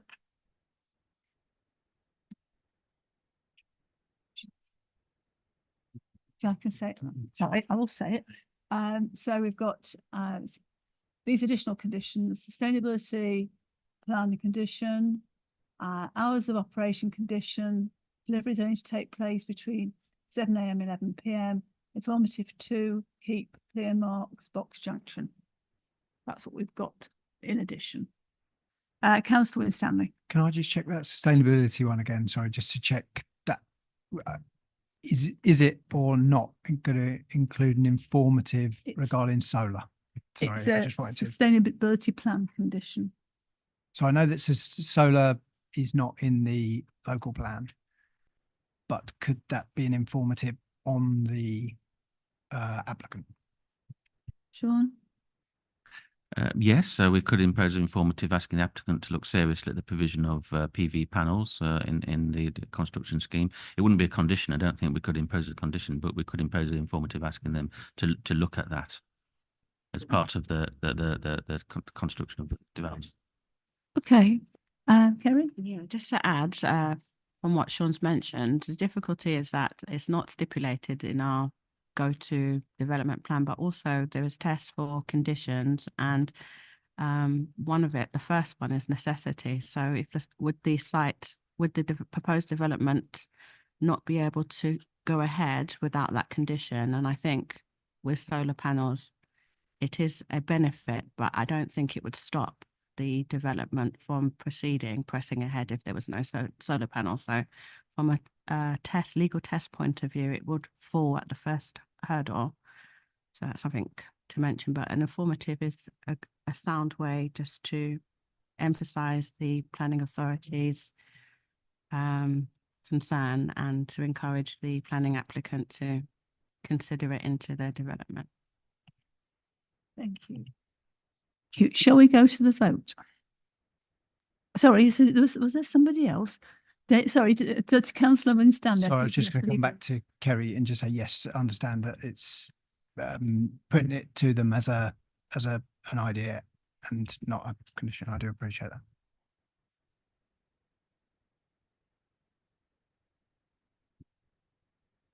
We go to the vote, please, Chanel.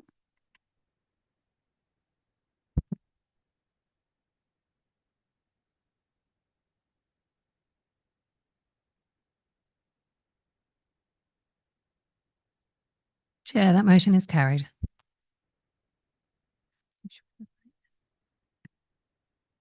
Shall we have a break? Can we have a break for until 9:15? Thank you.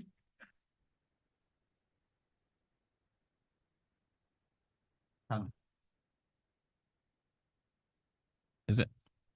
Is it on? So just to point out on the next item, as it's a major development within the ward I represent, I'm proposing to not participate in that. But unless Kerry tells me otherwise, I intend to stay in the room if that's okay. But I don't wish to vote on it. That's good. I think the sensible route, which is the normal protocol, is as you're on the planning committee to vacate the room while the matter is being debated. Can I just interrupt and say everyone's free to go till 9:15. Thank you, Councillor Mason.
Are we all back yet? Can we get ready to start, please?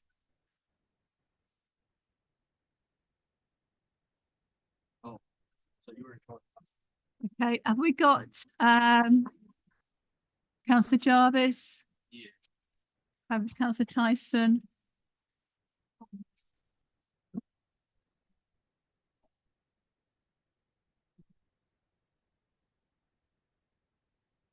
Are we live?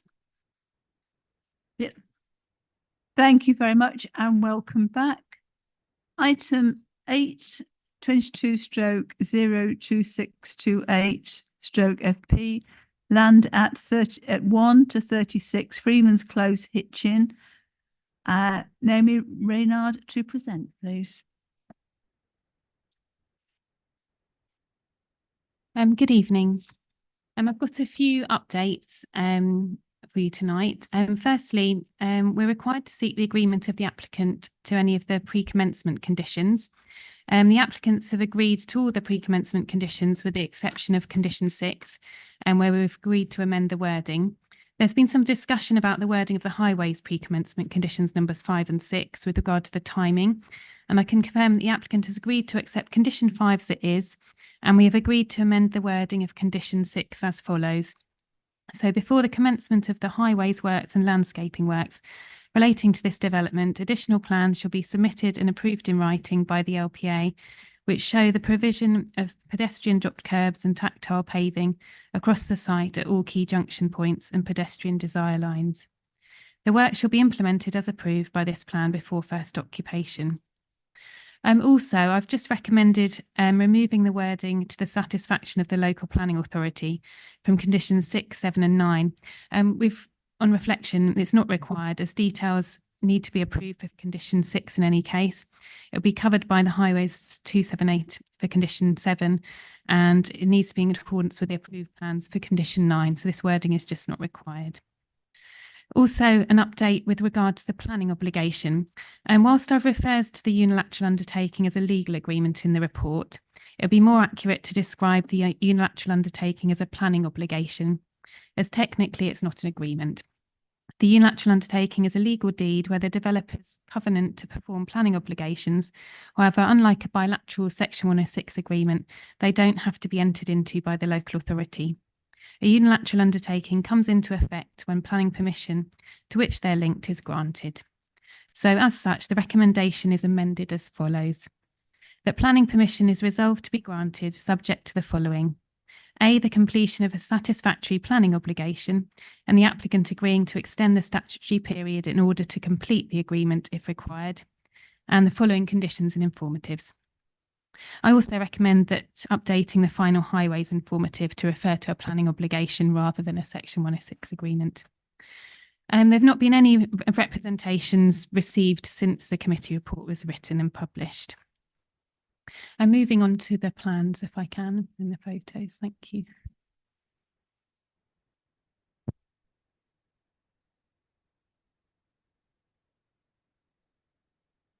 Just the first slide of the location plan. Thank you. As you can see, this is the application is for the third phase of the John Barker Place redevelopment. Phase 1, which you can see to the northeast of the site, is Kingfisher House. And that's a block of retirement living flats with a small supermarket and takeaway on the ground floor. This has been completed and is occupied. As you can see to the north, immediately to the north of the site on that plan, is a row of shops. Now those have now been demolished, and they have been they're in the process of being replaced with 2 flat blocks, and that's phase 2 of the developments. That's under construction. And this current application is for phase 3, which is the redevelopment of the existing 2-storey flats, and that's the area shaded in red on the plan. Please could I move to the photos? Thank you. This photo is taken as the entrance of the site from West Mill Road. The second photo is a view looking into the site from the entrance. So you're looking west into the site from the entrance. And the next photo is just a closer up view. So you can see the existing 2-storey flats with the green space in the middle. The fourth photo is taken, so you're looking back from the site onto existing properties in West Mill Road. And the next photo I've taken, I'm standing sort of in the southwest corner of the site, looking across the site to give a feel for it. The next few photos, just moving on, this is of the footpath that connects, it's an existing pedestrian footpath that connects the site with the Crescent. So just the next couple of photos follow through that footpath. The next photo as well. Thank you. Thank you. And then the next photo, this is taken from West Mill Road. You would see the site through the existing houses. So you'd see the development through the houses. And then the last photo, I thought it would just be helpful to show the existing phases.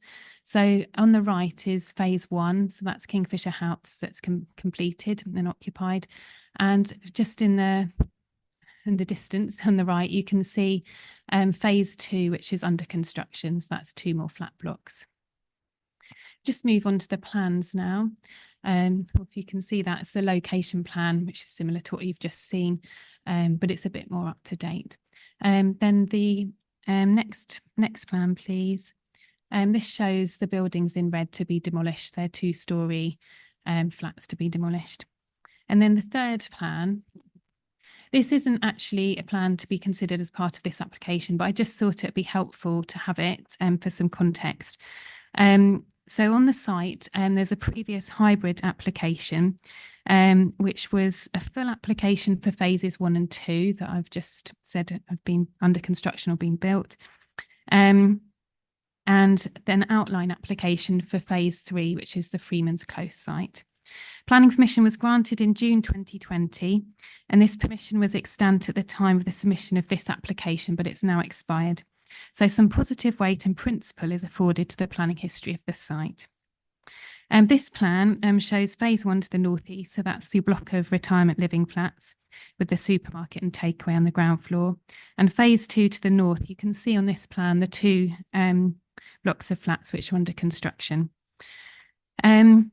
This current application is a full application for phase 3 of the John Barker Place redevelopment, and it would involve the replacement of all the flats in Freeman's Close with residential development for 48 dwellings, comprising a block of 30 flats, 14 2-storey flats or maisonettes, and 4 houses. So it's not this, what's shown here is the layout that was approved on the outline, and there's some changes, but I just thought it'd be helpful to have the context of what had been granted previously. Previously, it was an outline application and access and layout were not reserved. So moving on to the next plan. This shows the layout of this next phase, third phase of development, and this is the proposed plan. It would include a central area of open space with a local area for play, and the existing vehicular access off West Mill Road would be retained. And there would be 2 vehicular accesses connecting the site to phase 2 and John Barker Place beyond, and the existing pedestrian access to the Crescent would be retained, and car and cycle parking would be provided. And as you can see, there have been some changes to the layout, which is why it needed a full application. Moving on to the next slide, this shows the landscape proposal, so you can see a bit more clearly the central landscaped area and the local area for play. The next plan shows the elevations of the main flat block. So you've got the elevations on there. The next plan, please. This is for the 2-storey homes that are on along the southern boundary.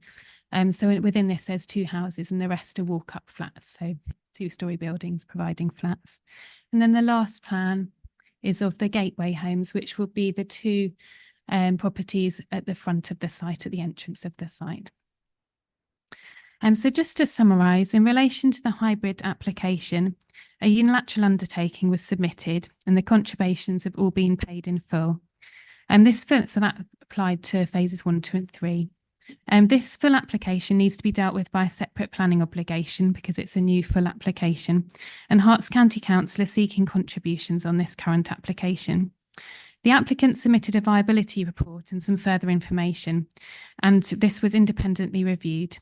It was concluded that a reduced planning contribution figure would be reasonable to request, and the applicant has agreed to pay this planning contribution. Herts County Council have confirmed that this contribution has been apportioned as set out in the table on pages 109 and 110 in the report pack. And the unilateral undertaking has been updated and will need to be finalised before this application is determined, so it's a resolution to grant. The recommendation is a resolution to grant. It's acknowledged that there is some undersupply of vehicular parking and an under-provision of on-site open space. So there's no objection in principle to residential redevelopment on this site, and the proposed development would broadly accord with the development plan. And where it doesn't accord, there's satisfactory justification for this, and any harms would not significantly and demonstrably outweigh the benefits. As such, it's concluded that planning permission should be granted subject to conditions and the completion of a planning obligation, which is likely to be in the form of a unilateral undertaking. Thank you. Thank you, Naomi. Are there any questions for the planning officer? Councillor Debenham. Yeah, thanks, Chair. I just wonder what arrangements are in place for the current residents. Yes, it's covered in the report. Bear with me a second, I'll find it. So in the design and access statement that was submitted with the application, I mean, this was the point the application was submitted, so not necessarily the second in time, but it says the existing 36 homes in Freeman's Close are occupied by tenants with the following arrangements. 9 flats are on secured tenancy and will be decanted to the new development second phase, which you can see is under construction. And the remaining 27 flats are temporary lets to the local authorities. So that was the information given when the application was submitted. Thank you. Any other questions, planning officer?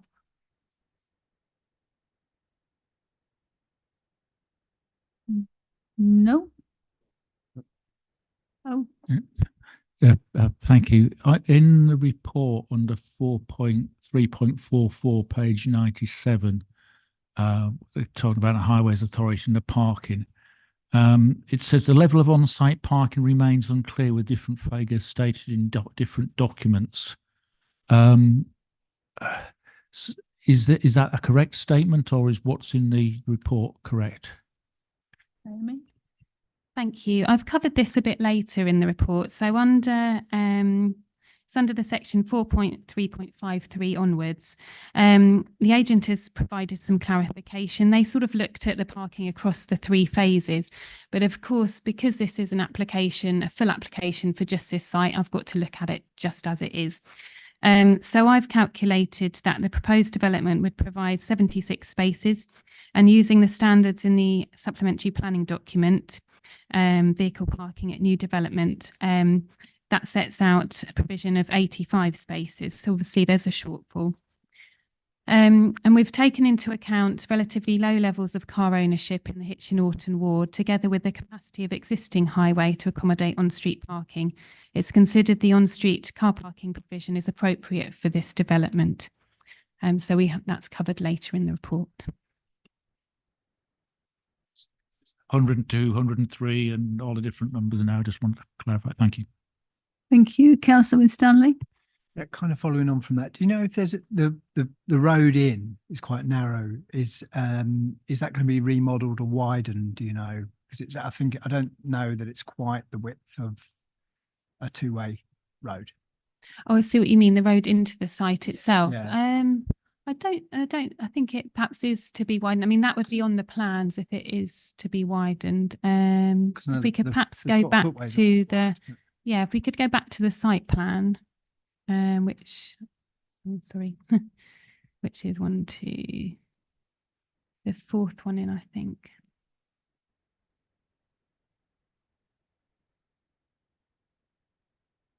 Oh, sorry, you've just skipped past. Yeah, the 3rd plan, next one up. Yeah, it might be that the applicant can clarify in theirs, whether it'll be widened. But yes, I see what you mean, that it's narrow. I just wondered because it's probably, a good opportunity to update that because yeah, I mean, they have submitted as part of the application, swept path analysis documents were submitted and sent to the Highways Authority and waste management team. So that's something that was, that's looking at a waste vehicle going into the site. So I think that would have been covered, but perhaps the applicant can clarify whether the access will be widened. Yeah, well, thank you. Councillor Jarvis. Thank you. On page 98, I mean, when the highway comments include one about the lack of tactile paving and drop curbs, and then refers to a condition 2, which covers this element, but condition 2 is development in accordance with the approved plan. So is there another condition that requires some change there? Yes, that's their condition 2, which is why it's confusing. So it's our, bear with me a sec. I think it's our condition 6. Just check. So here it's under condition 6, and they're referring to their conditions that they've recommended. So we've recommended it as condition 6. That covers that. Thank you. Thank you. Any other questions for the officer? No. Can I go to objector, please? Richard Burgess. You have got 5 minutes. Good evening. Thank you for inviting me here today. I've had a look at the plans for this, and while I support phase 1 and phase 2, and I broadly support many of the positive aspects that will be generated by phase 3 within this development, there are several concerns that I see. That is why I'm having to raise objections here. First is the use or lack of use of photovoltaic cells for energy variation. This was listed onto the application of going on top of the houses and a block of flats, that being the 4-bedroom houses, but none of the others. I think it would be a great missed opportunity, given the government's commitment to net zero, and I know this has been spoken about before in previous sector, not to include solar panels on all of the T's. Me, for example, I've just had a quote for my house, which doesn't point directly south. There's no reason why with a brand new application why you can't have the roofs pointing in the most optimal position, and you can get a very good payback with this. There's a very vague comment that says further PV installations for the development will be considered in the next stage. However, I'm not sure that really, given that the effects of developers trying to cut costs left, right and centre, I can't see that going ahead myself. Another problem that I have got is the mix of housing. 4 4-bedroom houses, 21 2-bed flats and masonettes, and 23 1-bed flat masonettes. However, you see 1 and 2-bed properties go up all the time. If you speak to any estate agent in the land, the big demand is for family size homes, namely 3, 4, 5-bedroom flats. So I don't think this mix is very good. Also, the transfer of social housing to market housing, I believe it's 100% social at the moment. And even from your viability reports from Turner Maldon and Dixon Steel, they have listed that the original application was 100%. Then it dropped to 65% based on your targets and recommendations. And then even with a 40% social housing and 6% market value, it still would not be financially viable. So I can't see how you're going to get anywhere near to the number of social houses that you need to ensure that the people that genuinely need these housing are actually going to go and get them. Also, a note of fact that developers earn about 20% of profit through market housing and only 6% through social housing. So I think we all know which way that percentage is going to go. Can I just stop you a minute? Could you move it further away from your microphone, because it's not quite clear what you said. Okay, thank you. No consideration to the disruption of local area during construction, but I have seen from this application here, I haven't seen any plan in terms of what countermeasures going to be put in place for this. The parking provision, as outstated by the transport statement, is completely inadequate, for the reasons being the survey was conducted in 2018, which is now 5.5 years old. Hasn't considered any natural increase in traffic. It was conducted on a weekday where most people are at work, so therefore their cars won't be at home. And it also hasn't taken into account the effects of the COVID pandemic, which has resulted in more people working from home. So I request that additional surveys are conducted from this. There is also, as one of the councillors pointed out, very vague statements with regards to the number of spaces.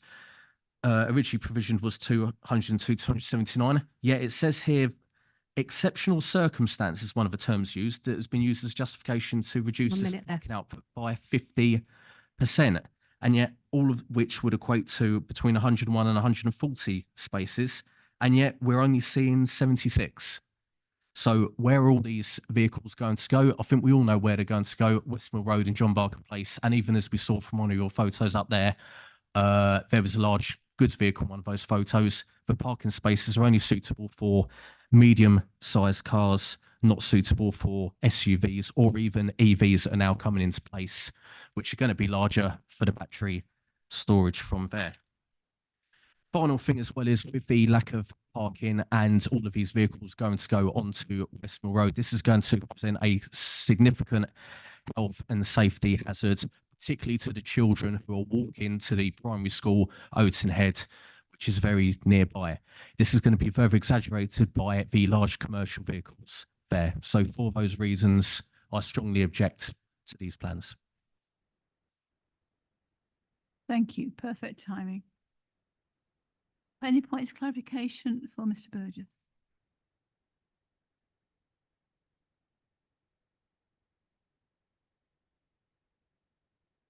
No. Can we then go on to the applicant, Ms. Shanaz Virji? When you're ready, please. Good evening. My name is Shahnaz Virji. I'm the head of development delivery at Settle, which is a housing association. I'm responsible for the project we're discussing tonight to provide the new homes at Freeman's Close. The redevelopment of Freeman's Close represents the third phase of the regeneration of the wider John Barker Place neighbourhood, and the benefits this will bring to residents across the Westmill community is a huge priority to Settle. We've already committed over £20 million to the redevelopment of phases 1 and 2 of the regeneration, and we'll be committing a further £15 million from our funds to bring forward the third phase and what we know is much needed investment in this area. Our commitment at Settle is to develop in neighbourhoods where all residents can thrive. Planning application now being considered will contribute significantly to this. The provision of 48 affordable homes, 100% affordable scheme, represents the third phase of the redevelopment of John Barker Place, which has already delivered 37 new affordable homes for retirement living, along with the new shop and takeaway in the heart of the Westmill estate. Phase 2 construction is well underway and will provide a further 46 affordable homes. Residents living in Freeman's Close are in homes which are very undersized, energy efficient, and do not meet current space standards. New, well-insulated homes in phase 2 of the John Barker redevelopment have been provided to allow them to decant into. Homes provided through the redevelopment of Freeman's Close have been designed in consultation with colleagues in North Herts District Council and our housing team so that they meet the needs of the existing community. They will also be designed to meet the new energy requirements of the building regulations, and we will adopt a fabric-first approach so that the homes are well insulated and warm. Plans you're reviewing tonight have been submitted following a period of engagement with the local community, and we will continue to work closely with residents across the Westmill estate as we move forward to deliver this investment. We have worked closely with North Herts District Council officers to develop this planning application and welcome the recommendation of officers to approve it. In closing, I emphasise my own commitment and that of colleagues across Settle to progressing this investment in the Westmill estate and the next phase of the John Barker Place regeneration to achieving the best possible outcomes for all members in the Westmill community. Thank you for listening. Thank you. Any points of clarification?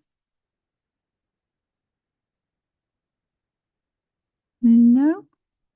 Sorry, Councillor Stanley. Yeah, just a couple of things.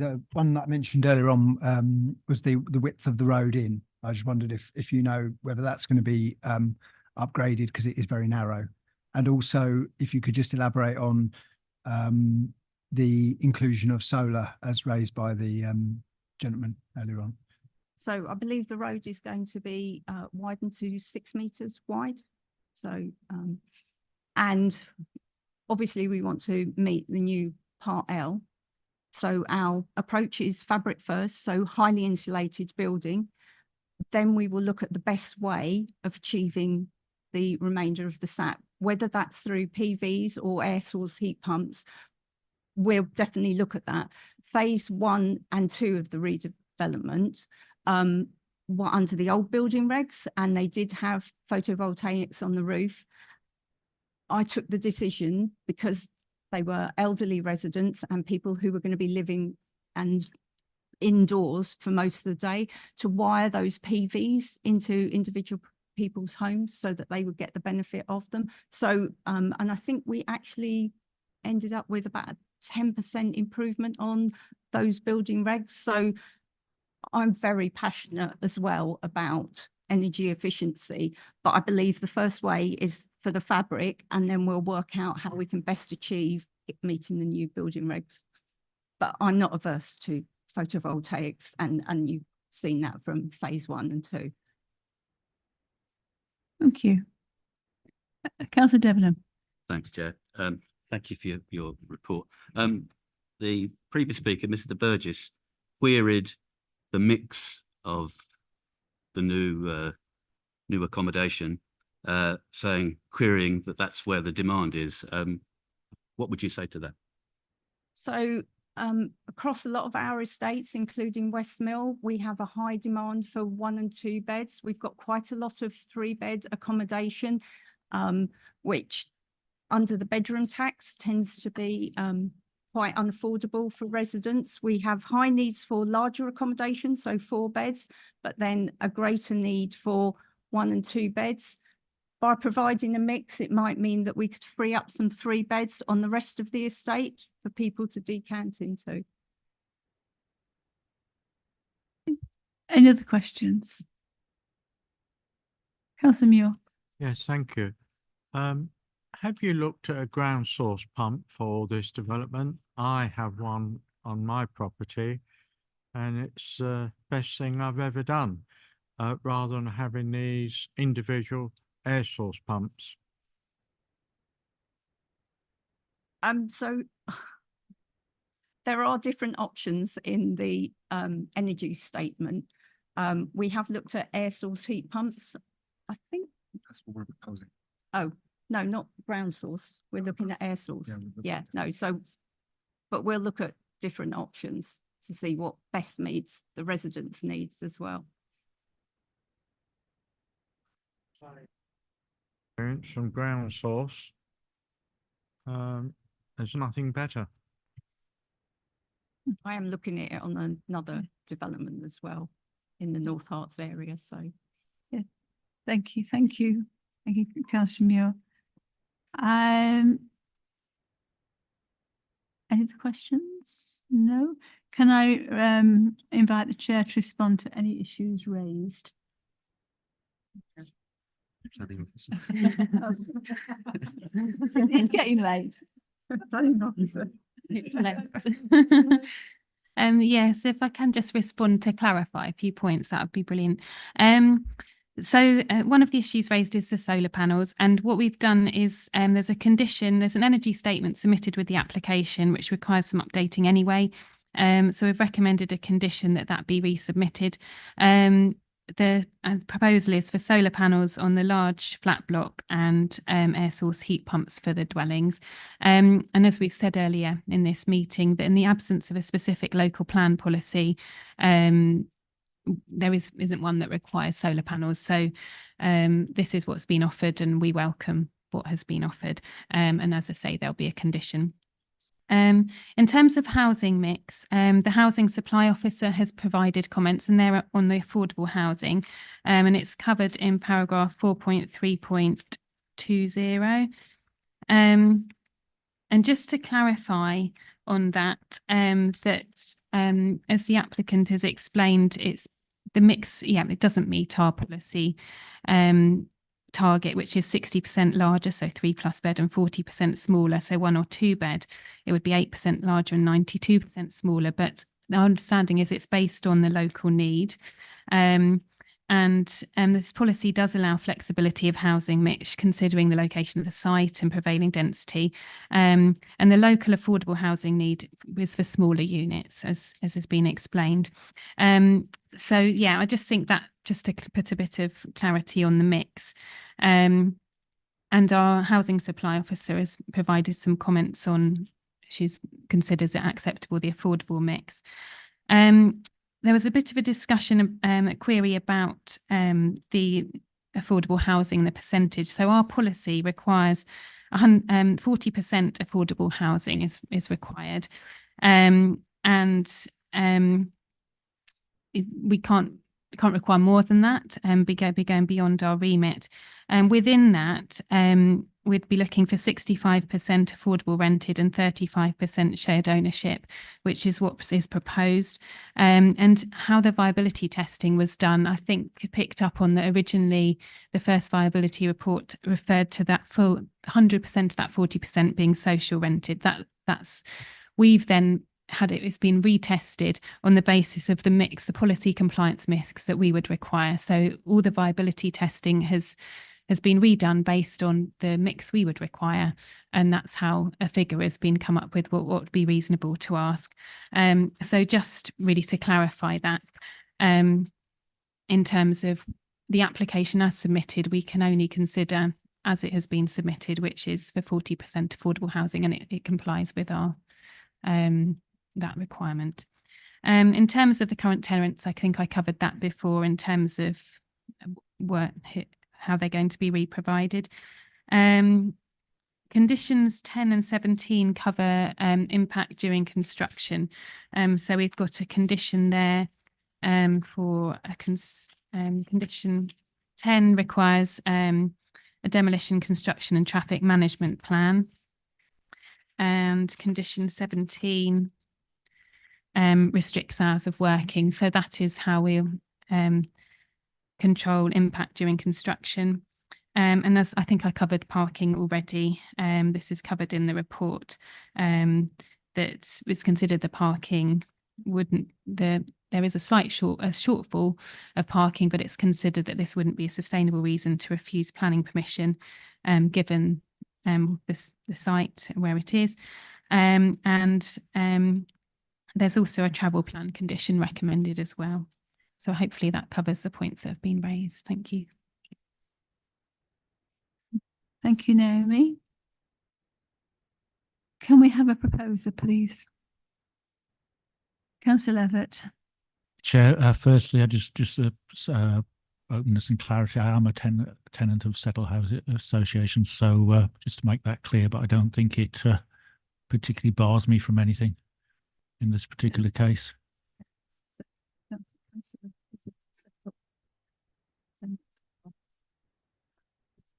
It's okay. That's fine. Thank you.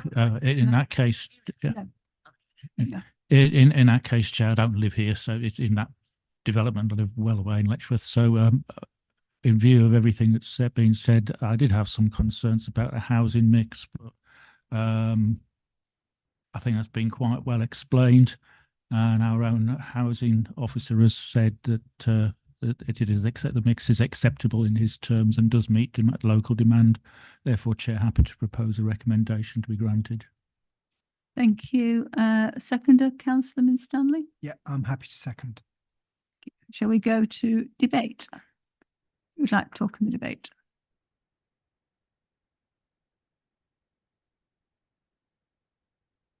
Would you like to go to the vote?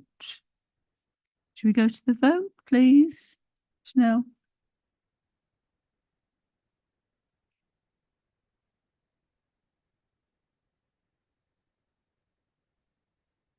Chair, that motion is carried.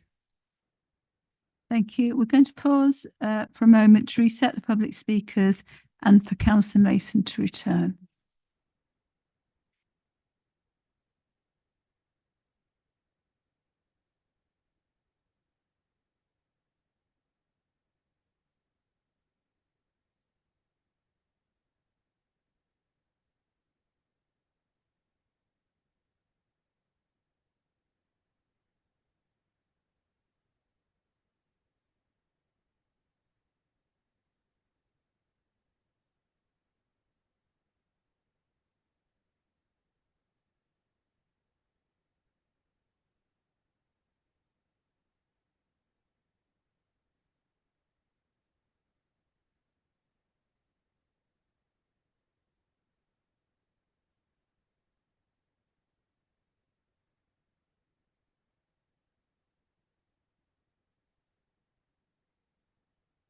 Item 9, 21 stroke 01882 stroke FP, Land East Respring. Yes. And Orwell View, Royston Road, Baldock. Anne MacDonald to present, please. Oh, Michael Muir. This is county council land, and I'm a county councillor. Would I be allowed to enter the debate and vote? The county councillor in Baldock. Yes. Yes, that's fine. Thank you. Thank you. Thank you, Anne. County councillor as well. Anybody else want to be a county councillor? Oh, I just remembered they are a county councillor. Anne, please. Thank you, Chair, and good evening, everyone. I have some updates. There was 3 updates circulated yesterday regarding a response from the Hertfordshire County Council Growth and Infrastructure team and change to conditions 8 and 11. I won't read those out because I'm hoping you've all seen those. I have a further update tonight, which is there's a typo in paragraph 4.2.1 as the number of dwellings is 42 with 20 detached and 22 semi-detached houses, and I apologise for this error. And there's a couple of other minor typos in the report which do not affect the content, so I won't go through those, and I again apologise for these. Can I have the first slide, please?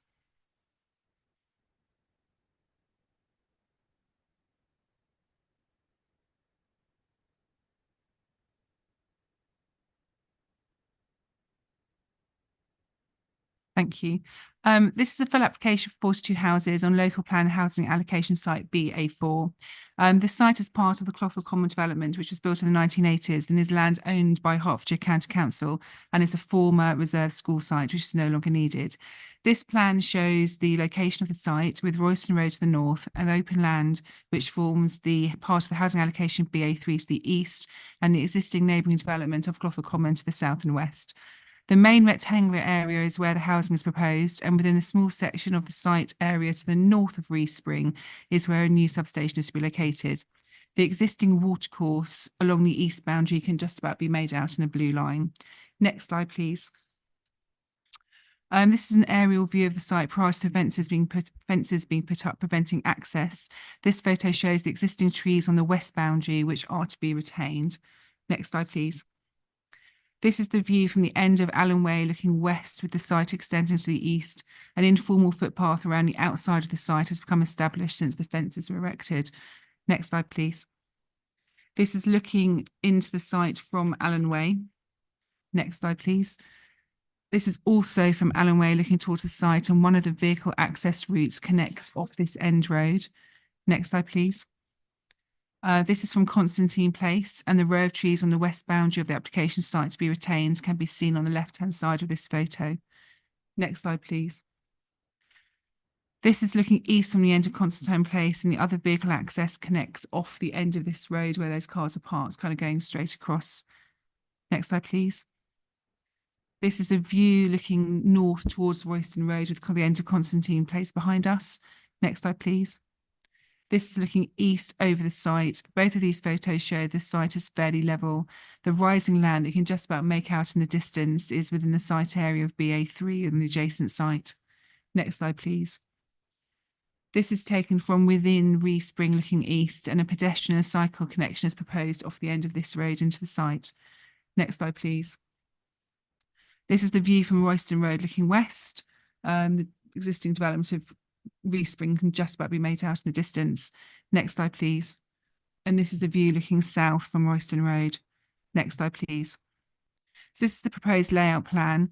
It can be seen the houses are arranged in a street layout, and each house has its own rear garden and on-plot parking, bin stores and bike storage.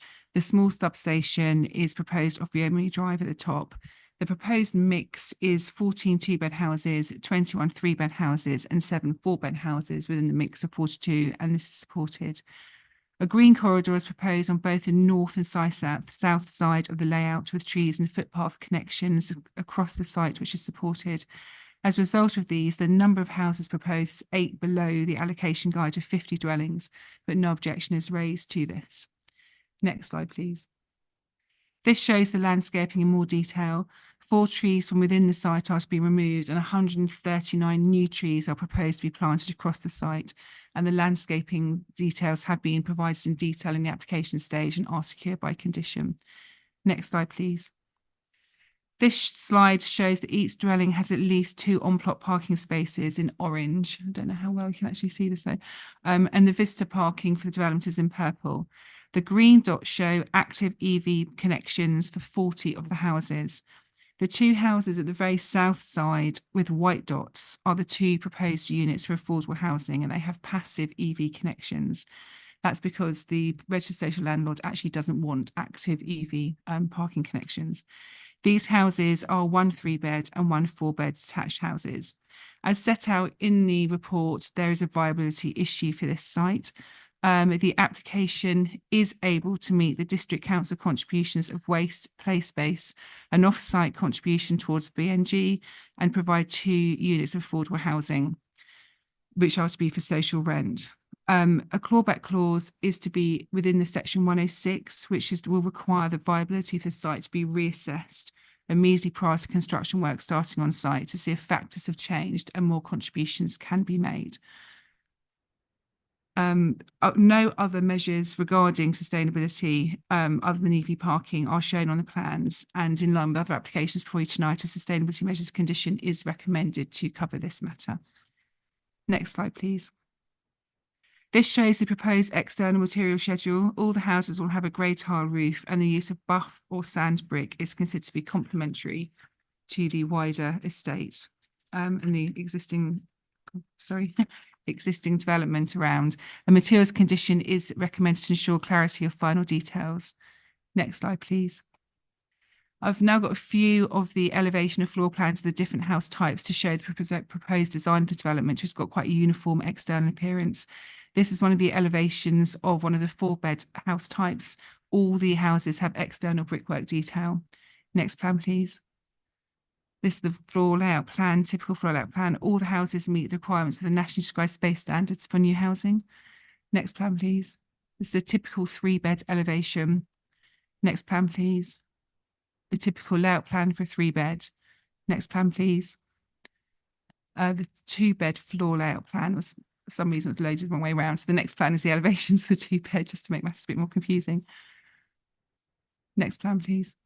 That's the elevations for a 2-bed. Next plan, please.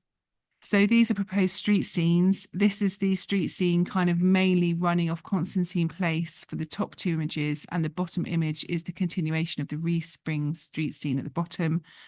Next plan, please. And this is the continuation. The top 2 is the proposed street scene is the continuation of Allen Way, and the bottom image is the kind of cross section looking from the end of Constantine Place and Allen Way towards the new development. Next slide, please. This shows the proposed relationship between the existing neighbours in Respring and Orwell View and the proposed new houses. As set out in the report, the LFA have required for a slight increase in finished floor levels to overcome possible flooding issues. However, the proposed relationship is still considered to be acceptable, and the new dwellings are not considered to result in unacceptable or adversely over-dominating development to the existing neighbours. Next slide, please. Oh, sorry. The proposed development is considered to represent high quality placemaking and will not have harm in the amenities of existing neighbours. The technical matters of drainage and highways have been resolved, and both the County Council, LLFA teams and the highways teams recommend no objection. The application is therefore recommended for permission subject to the completion of the Section 106 agreement and the conditions as set out in the report. I'm happy to answer any questions. Thank you. Thank you, Anne. Do you have any questions for Anne? Councillor Tyson. Thanks, Anne. I just wanted to pick something up. You mentioned briefly in your report at 4.3.46 about the neighbourhood plan and their policy E6, which, to be frank, I don't think this goes very far towards meeting that. And I'll just quickly quote the bit that is of interest, where it says that the BA4, along with BA3, should create a high quality and distinctive entrance to the town along Royston Road using well-designed buildings and a consistent approach to landscaping and lighting, and should relate sensitively to the existing houses fronting onto Royston Road through the scale, massing and landscaping of the new development. But what we've got here is a proposal for a very conventional suburban inward facing settlement, and it doesn't seem to have any relationship with Royston Road whatsoever. It's just basically hedged off. And I know that BA3 would be a longer frontage along there, but it completely seems to miss the point of what I think the neighbourhood plan was aspiring towards, which was something that looked out onto Royston Road and became a focal point for people entering into Baldock along that route. Slightly disagree with you there, I'm afraid, Councillor Towson. It might be easier if we go back to the layout plan, because the top of the development does face out to Royston Road. The row of houses at the top, there's like a continuation of the street which looks onto Royston Road. And then there's the northern strip of landscaping. So we need to go back to the actual one of the layout plans. So the Royston Road itself isn't an interactive street scene to the Royston Road. So you can see on any of these plans, actually, you've got the top 3 dwellings, which is a continuation of the Spring Street scene to the left. But if you keep going, you've then got 1, 2, 3, 4, 5, 6, 7 dwellings which face onto the Royston Road street scene with their gardens at the back. But then along that northern boundary, you've got a new green corridor going in that's going to be quite heavily treed. And then there's obviously a footpath link going along there to connect with the existing footpath, and will provide a link through to BA3 in the event that BA3 comes forward in the future. In my view, that does meet the local plan, neighbourhood plan criteria, because there's not an active street frontage onto Royston Road. The previous application was withdrawn because highways wouldn't agree a road going through on that north side, which is why the development now connects from the south side. So in my view, that policy is met. Thank you. Yeah, thank you, Anne, for setting me straight on that. I was looking at those in reverse for some reason. Those houses up in northern. Sure, that's fine. Thank you. Thank you. Councillor Mantle. Thank you. I've really got 2 points. One is I'm fairly disappointed that as you come into Baldock along the Baldock Road, you're looking at back garden fences. It's very disappointing, and I wish we would think more about how developments look when you're actually approaching the town. But that wasn't the main question. The main question is, what are they proposing by way of ongoing maintenance of the trees and the communal areas? The development, the boundary along the east is set in because there's a watercourse along there. So they've had to provide a bit of setting, and there's some, I know what you're saying about a row of fences, but it's going to be degree of tree planting along there, which hopefully will provide some screening. Yeah.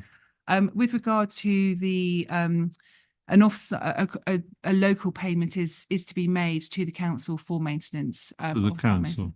Yes. So one of the contributions to be made is actually more towards the provision of play space in Avenue 1 Park, but the council is going to have to, because it already maintains the existing green areas around. The council has said it will take on the maintenance of some of the green areas in the longer term. Thank you. Yeah. Thank you. Councillor Jarvis. Thank you. If I've understood correctly, the level of affordable housing proposed is less than 5%. And I'm not sure I understand why we have a viability issue at that level on a greenfield site with good highway connections. And I don't think from what you've said that I've understood that there are any other, there's nothing exceptional being done in terms of environmental performance. There's nothing exceptional in terms of contributions being requested. They're not making any on-site provision for even play areas or green space. So I wonder, what have I missed that renders a greenfield, well-connected, medium-sized site with no particular features incapable of getting anywhere near the objective for affordable housing? Is there something that I've failed to understand? No, you haven't. And I've grappled with this issue myself through the application. So I came onto this application as case officer quite late on. And the viability had been rumbling on for a number of years, and there's been 2 rounds of viability assessments submitted based on the figures which are in the documents that are attached to the committee report tonight. Was the latest round, and this latest round of viability assessment concluded that based on the currently constricting market of high interest rates, reduced falling house prices, an increased cost on building materials and the sort of market prices of the land, and it wasn't viable to provide affordable housing. The applicant originally was going to make the contributions to the county council, the NHS, and give the district council no contributions.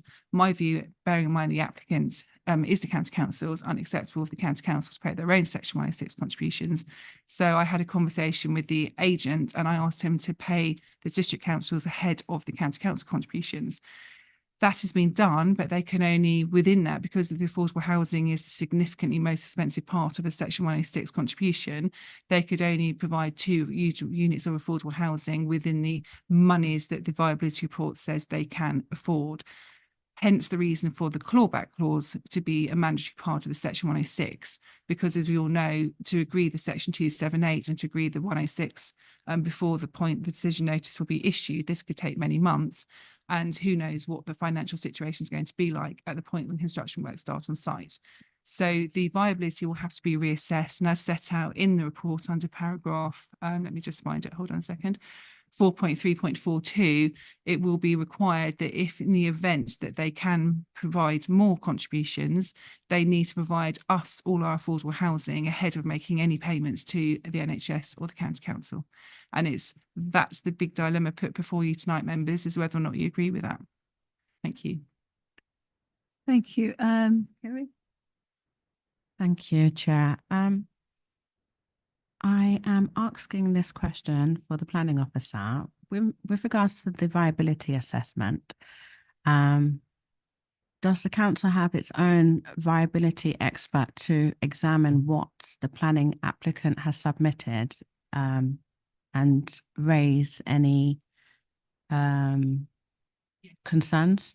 Yes, that document's attached to the papers, and it concludes that the viability can't be met on the site.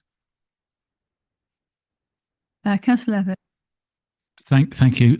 Just coming back on the supplementary report, actually, on the change on condition 11. And particularly the officer note at the bottom. The reason for the change is that the RSL settled does not want EV points for affordable rented homes and refuses these. Yet on a previous application, they had EV points, and it's just it seems a weird comment. The explanation given to me by the agent for requesting this change, and I listened to the previous comment with interest, the same point of view, Councillor Levitt, but I wasn't in a position to make any comment to the settler when they were in the room. But yes, so that's the reason for that, the words change the wording of that condition. Thank you. That was given to me. Councillor Jarvis? Yes, I'd like to come back on this question of evaluation of viability, which I understand will be re-evaluated, but I'm not clear under what circumstances it will be re-evaluated. Will it be re-evaluated merely if it takes some time before construction starts? We're all aware that these days construction of any significant number of houses is often done in phases. So they will build a few and then build a few more. So would it be re-evaluated at various times through the development until it's finished? Or if they start the first house and can prove that it's not viable, then does that mean they'd be stayed for forever? The details of the clawback clause have not been fully worked out. I'll be completely honest with you. This is new territory for me, as well as I think the situation ahead of us tonight. In the conversation I had with the agent, it would be another one hit at the viability, because there's obviously a significant cost involved. They have to provide their own viability statement, then they have to pay for us to then go and get that assessed themselves. My understanding when I drafted this report and when the clawback clause condition was assessed, it would be once more another one go of viability assessment at the point where before construction works start on site, because ultimately decisions will need to be made over if they are able to give us more affordable housing, which units there'd be, so that it couldn't really be done in phases very easily.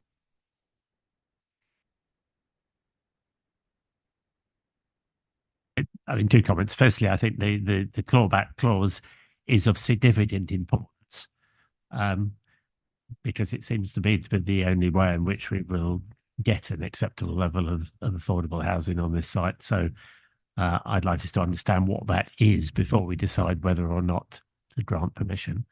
And secondly, I think it's clearly not a very satisfactory position that the developer could, on that basis, dig a hole. So they claim they've started.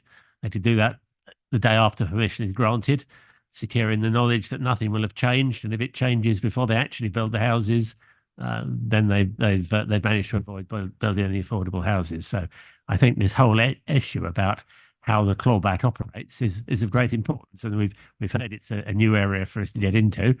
It sounds to me that if this site suffers from this problem, many others will. So it's something that I think we need to understand how we're going to deal with. I'm just wondering whether we are veering into debate, and that's something you want to come back to in the debate. Yeah. Oh, because at the moment we're just on questions to planning officer based on the report. So bear that in mind. Councillor, yes, Councillor Mason. I'm confused. I'm at slight loss on this. So we set these rules and we say, well, you know, we acknowledge that we have a massive housing problem. So then we say to it, every time we set this plan, we tell developers you have to do a certain proportion of affordable housing. And then we turn around and say, but it's okay, but if it doesn't work out, if it's not viable, you don't have to do it. I have a question, Chair, in some way. Are we setting a precedent here? Because if we do this, is it not the case that every single developer we get in future is going to say, well, sorry, it's not viable for me to do any affordable housing. I'm sorry, it's not viable for me to put in any EV points in or solar panels or anything else. And I am really confused as to what's going on here. I think in the recent past, a couple of years ago, we used to have this quite often, but we haven't in recent years because we've been stricter. But if somebody else would like to mention, then I thought the whole point of having the local plan was to reinforce our policies on affordable housing and EV things and all the rest of it. So, as I say, I'm just very concerned we're going to go back to those days of a few years ago. Can I go to, is it Sean who's got his hand up? No, it's Anne. There's a function within the NPPF which allows for viability to be assessed. And in sort of normal situations, affordable housing would be the one that's dropped because it's the most costly to the developer if there's a viability issue. That's what was proposed in this application initially, but as I've already said, I found that untenable, that the county council, being the applicant, would pay their own contributions over giving the district council anything, and I sort of was quite firm on that point, that I didn't really want the application to proceed on that basis. And that's what's before you tonight, members. So they are offering us our contributions with only 2 units affordable and nothing to the county council at this current moment in time, and nothing to the NHS. The county council have agreed this way forward. They weren't very happy, but they have agreed they won't JR this decision and they won't object to this decision if this is the decision you make tonight. But yes, unfortunately, we are in a constricting housing market, and this may be an issue that isn't only to this site. I mean, you know, we all know interest rates have gone up and house prices have fallen. I can't say whether this will set a precedent or not. All I can say is that based on the financial information in front of me tonight, in front of that's been submitted, this application has been examined by an independent viability expert paid for by the applicant on behalf of the council. It has concluded that there is a viability issue with this development, and it's on this basis that I have to take the recommendation forward. Kerry. I'm grateful, Chair. This is for the planning officer. It would be very helpful if you could, thank you for breaking down what the MPPF says regarding affordable housing. Could you assist the decision makers with what the local plan says about affordable housing and viability, and also the discretion about considering projects that fall below viability? What is the guidance that our own plan is guiding decision makers to do? It's like set out under policy HS2 in the local plan, which does actually give the discretion that when viability is an issue, as long as it is demonstrated that there is a genuine issue, the requirement for affordable housing can be reduced. And that is an option within our local plan.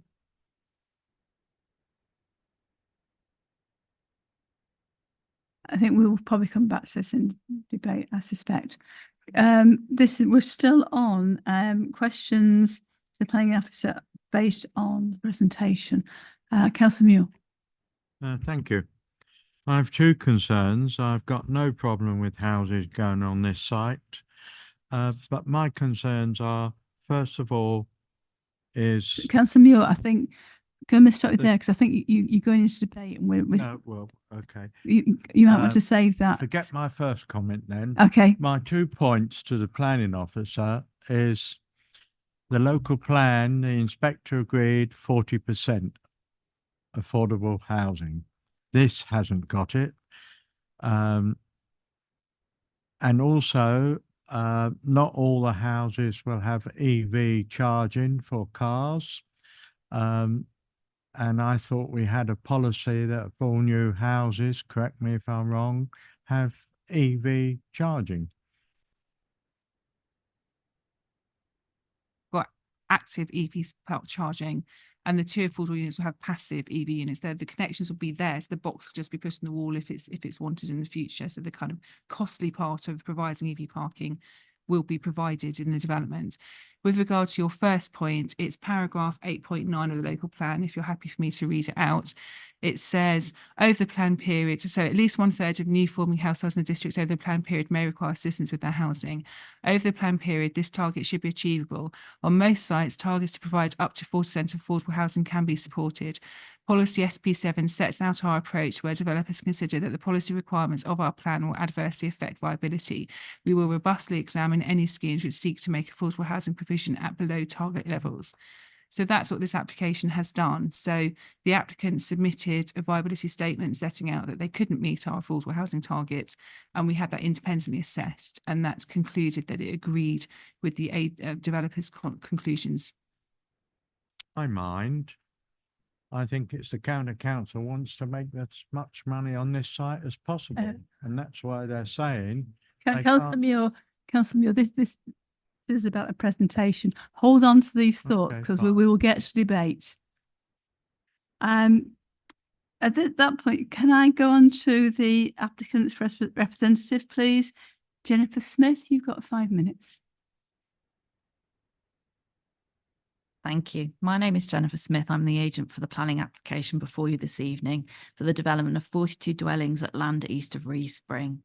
Chalkdean Developments have worked collaboratively with your officers over the last 3 years to develop the scheme that officers have recommended for approval. We are grateful for the efforts that your officers have made, and we commend their recommendation to you. This development presents a number of benefits that I would like to take the opportunity to highlight to you. The development sits inside the settlement boundary for Baldock, having been originally designated for development as a 1-form entry primary school. The scheme has been designed in conjunction with Urban and Civic, who are developing a scheme on the adjacent sites BA1 and BA3, as part of the wider Baldock extension. You will see in your officer's report that the developers of that site have written in support of this scheme, and that this proposal does not prejudice future development of adjacent sites. The development proposes the provision of 42 family homes, which Chalkdean will build as soon as planning permission is achieved. It will take circa 18 months to build the development out, and it will all be built in one go. The family homes are arranged as detached and semi-detached 2-storey houses. All have private gardens. There are no flats proposed in this scheme. This scheme is designed to be spacious and reflect the surrounding residential environment. These homes have been designed on a fabric-first approach and offer high standards of both insulation and energy efficiency. Air source heat pumps will be installed on all homes. All homes have on-plot electric vehicle charging points, and the 2 passive spaces that have been discussed can become active spaces in due course. The layout has been developed during discussion with officers and the highways team to provide an extension to the Greenway route to the south of the development, a dedicated segregated cycleway to the north of the site, and pedestrian and cycle-only routes through Respring to allow access to the bus stop and the town beyond. The scheme promotes walking and cycling. We note concerns raised by local residents about the use of Allen Way and Constantine Place as a permanent access to the development. The access to the site has been subject to much discussion with officers from North Herts and Herts County Council's highways team, which resulted in an earlier application being withdrawn due to the original access being from Royston Road. The proposed development prevents the development creating a potential rat run through Clot Hill Common and ensures the development becomes part of the Clot Hill Common rather than creating an isolated development on the edge of Baldock. Concerns have been raised about increase in traffic resulting from the development, but this must be assessed in the context that this is an allocated site for housing and was originally designated as a new school. There are no objections to this development from the Highway Authority. Adequate car parking is provided for all dwellings, including visitor parking. Total parking numbers on the site are 95 spaces. All homes will be provided with a garage or shed for bike storage and dedicated bin storage. Dwellings are able to meet the M42 adapted standards, which includes measures such as wider doors for wheelchair access. Site has been the subject of careful consideration around landscaping, with development concentrated in the middle of the site to allow for planting of green edges of the site. This has resulted in a lower density on the scheme that would normally be expected on a site of this size, which has impacted on some of the viability issues that have been discussed this evening. We have included for the planting of 139 trees within the development. Development is able to achieve 10% biodiversity net gain, which is over and above the requirements for this site, given the implementation of the Environment Act. There are no objections to the scheme from statutory consultees, including the LLFA, Highways and Ecology. There are significant benefits to be delivered from granting permission for this well thought out development. As such, we respectfully request that you consider the report from your officers and 1 minute left and move to grant planning permission this evening. Thank you. Thank you. Any points of clarification for Jennifer?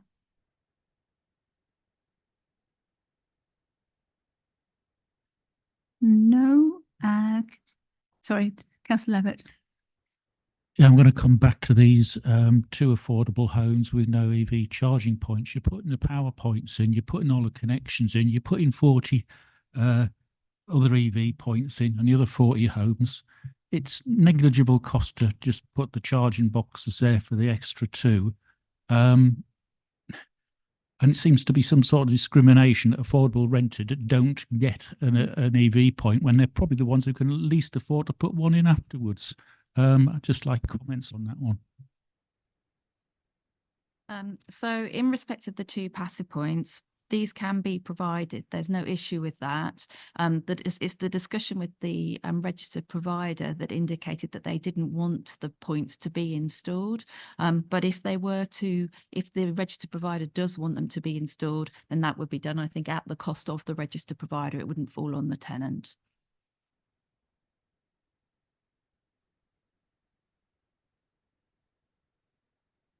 Councillor Levitt, is that satisfactory for you? Well, no, but I'll come back to that. Right, thank you. Any other questions for Jennifer? Clarification? No. So can I invite the officers to respond to any issues raised? We can change the wording of condition 11 back to the report if that would be easier. Yeah, thank you.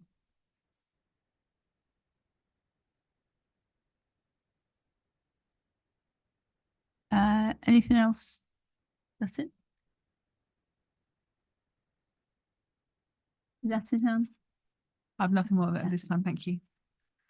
Right. Can I have a proposer, please? Councillor Jarvis.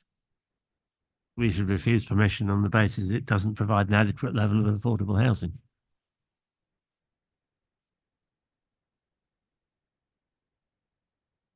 Fluffy Stanley got there first. Second that. Thank you. Let's put this down. So shall we start the debate? Councillor Muir. I'm going to go along with my fellow county councillor I think I will vote to refuse this purely because they're not supplying 40% of affordable housing. They're trying to make as much money out of this project as possible.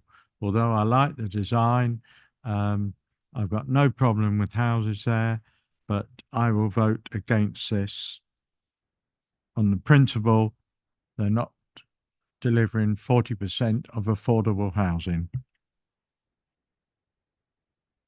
Councillor Jarvis. Thank you. Yeah, I think it's clear to me that in other respects, this application is acceptable. It's clearly a location that's in the local plan. There's no problem building houses there. The access issues are acceptable. I don't have any particular issue with the layout. It may be that that the applicant would need to modify the layout in order to be able to deliver the affordable housing, but that's something that clearly we'd consider if they chose to do that.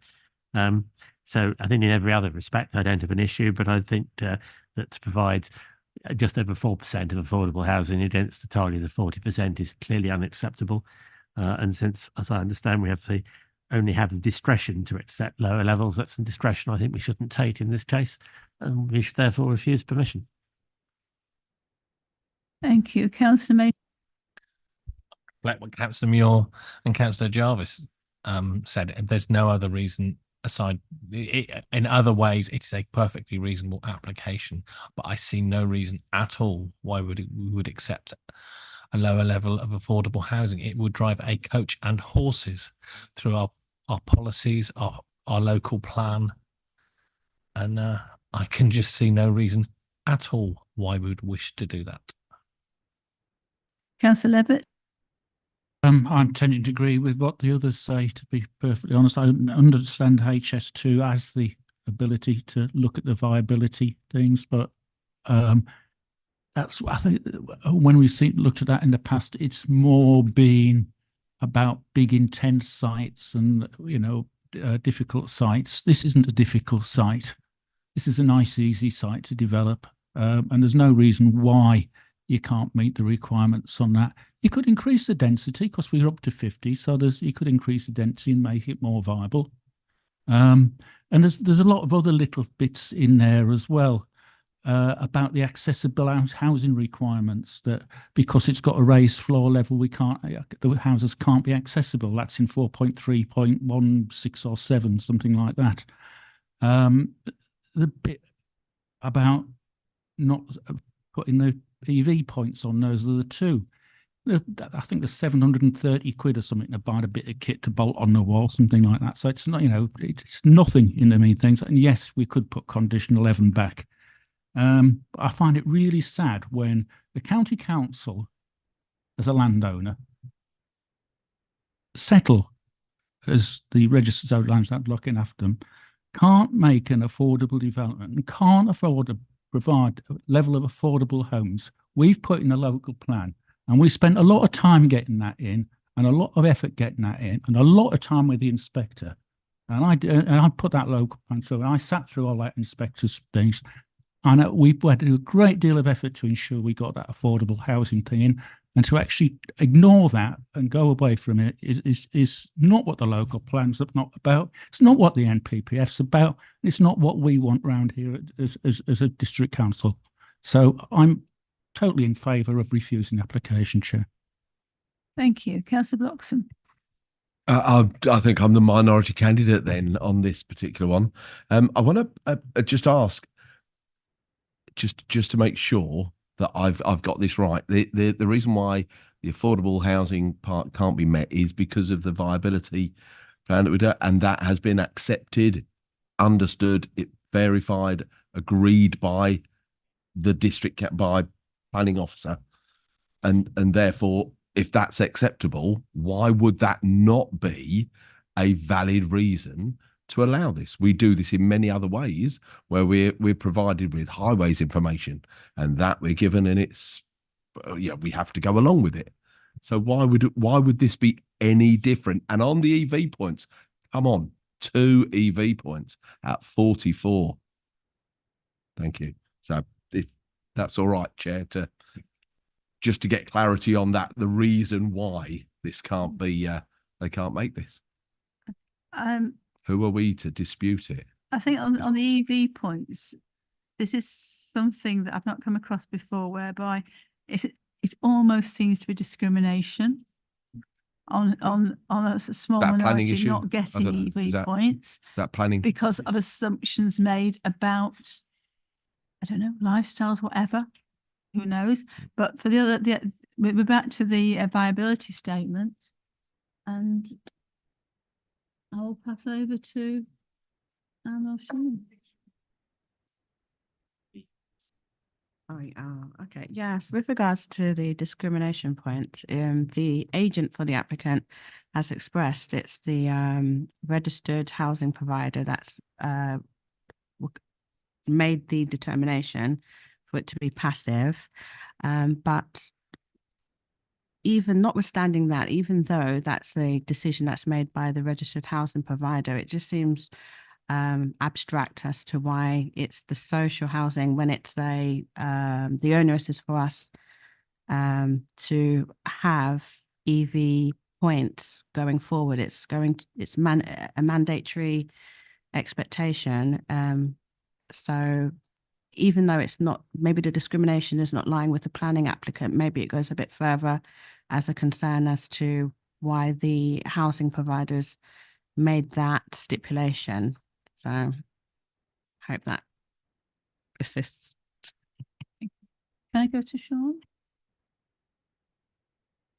Thank you, Chair. We obviously, the starting point is our local plan in terms of affordable housing provision. And for a scheme of this scale, we would seek to negotiate 40% provision. In this case, the applicant, as indicated in their submissions, and they submitted a viability report to show that with 40% housing, the development would not be viable, and therefore no houses would be built on the site, including market houses. And members will know that we currently, the tilted balance would apply to this application based upon the current housing provision of 3.5 years, which is below the 5-year requirement. So we did go out to an independent consultant to assess the applicant's viability report, and they assessed it and confirmed, yes, the scheme is not viable with the 40% affordable housing provision. Whether it's, I'm not an expert in viability, and that's why we went out to a consultant to assess this independently. It is under our policy and under the NPPF a basis for accepting lower provision than that required in the local plan, and it is rather reluctantly that we've recommended approval. But we've had to accept the findings of the independent assessor of the viability report, I'm afraid. But that's where we are. So I understand members' concerns that this scheme would not be policy compliant in terms of providing 40% affordable housing, but the applicant has set out reasons why in this instance the scheme would not be viable and would not be built at all. So there'd be no affordable homes based upon the submission made by the applicant. Thank you.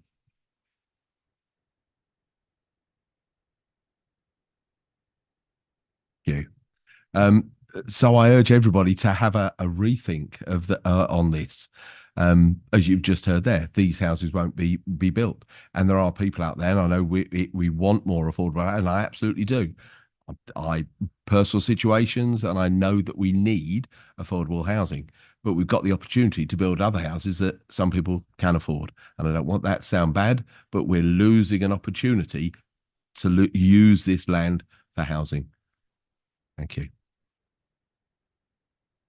I go to Michael Muir. Thank you, Chair. Urban Civic are going to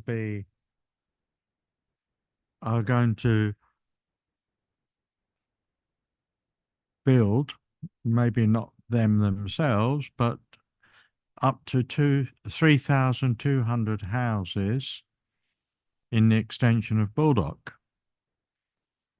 If the county council gets away with this now, how many other sites within those 3,200 houses going to be unaffordable for 40% of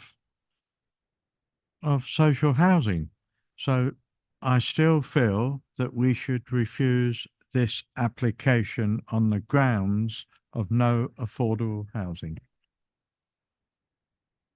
Can I just, I'll go to Kerry first. Oh, yes. It's important that we focus on the facts and the merits of this application, and we shouldn't wander into other potential planning applications and housing numbers beyond this development. Councillor Jarvis. Thank you, Chair. So it may well be that the applicant has been able to show that they can't afford to provide any affordable housing as part of the development that they have proposed. But that's a completely different matter from showing that it is impossible to develop this site in a way that could provide affordable housing. So they have come up with a proposal that is not capable of meeting all the policy requirements. And rather than change their proposal to ensure they meet the policy requirements, they have said, well, we just won't do it. And I don't think that that is an acceptable solution. If this site is not capable of accommodating the proposed development and providing an acceptable level of affordable housing, then it will need to be developed in another way. And it isn't true to say that it will result in it never being developed. Someone, maybe this developer, maybe a different one, will find a way of developing this site in a way that will meet the policy requirements if that's what we insist on. And as I understand it, the advice is that we have a discretion to accept lower levels of affordable housing. We're not compelled to. And in these circumstances, I still think that we shouldn't.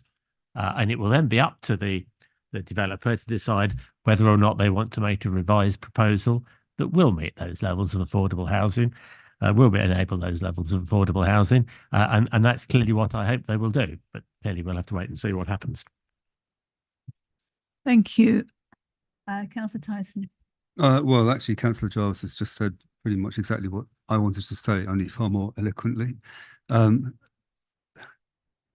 Mr. Greaves was saying the scheme as presented is not viable. Well, I would say get a different scheme.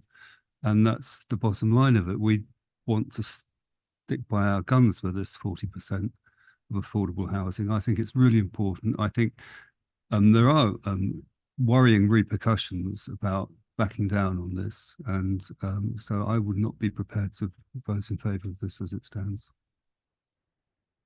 Thank you. So we have got a proposer and seconder to refuse this application. Are we ready to go to the vote? Now, let's get this the right way round. Yes to refuse, no to accept. If we can also clarify. Sorry. Okay. If what the ground is for refusal, just so it's known, because yeah.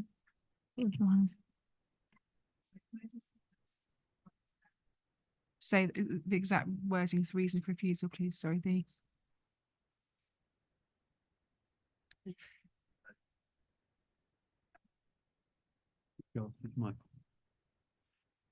The proposal does not meet the local plan requirements for provision of affordable housing. But if Sean wants to suggest some slightly amended words, I'm very happy to listen to that. Would you wish to refer to the relevant policy in the local plan, which is policy HS2? I would if I could remember which one it was, yes. Thank you, Sean. Are we clear? Are we ready for the vote?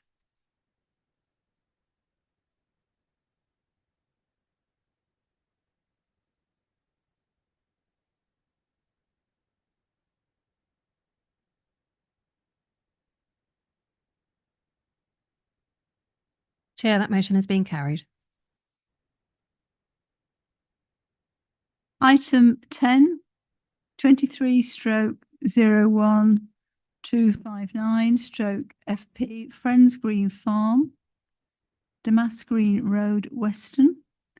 Alex Howard to present. Now, Councillor Jarvis declared interest as a member advocate, so he's just moving himself. So let's just hold on for a minute. So he's reseated.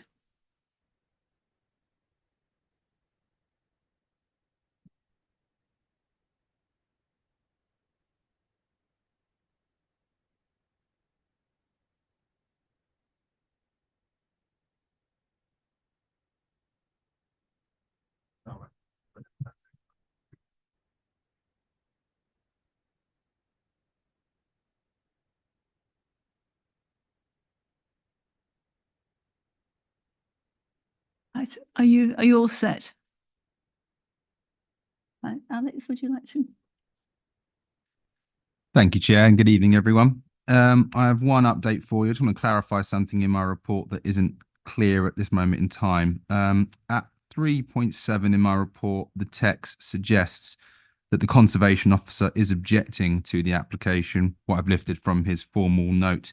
However, at 4.28 of my report, I cover this and conclude that whilst concerns are raised from the Conservation Officer, there are no heritage reasons to object to the application.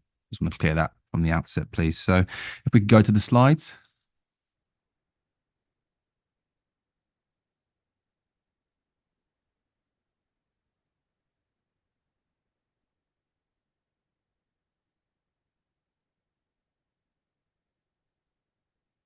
Thank you very much.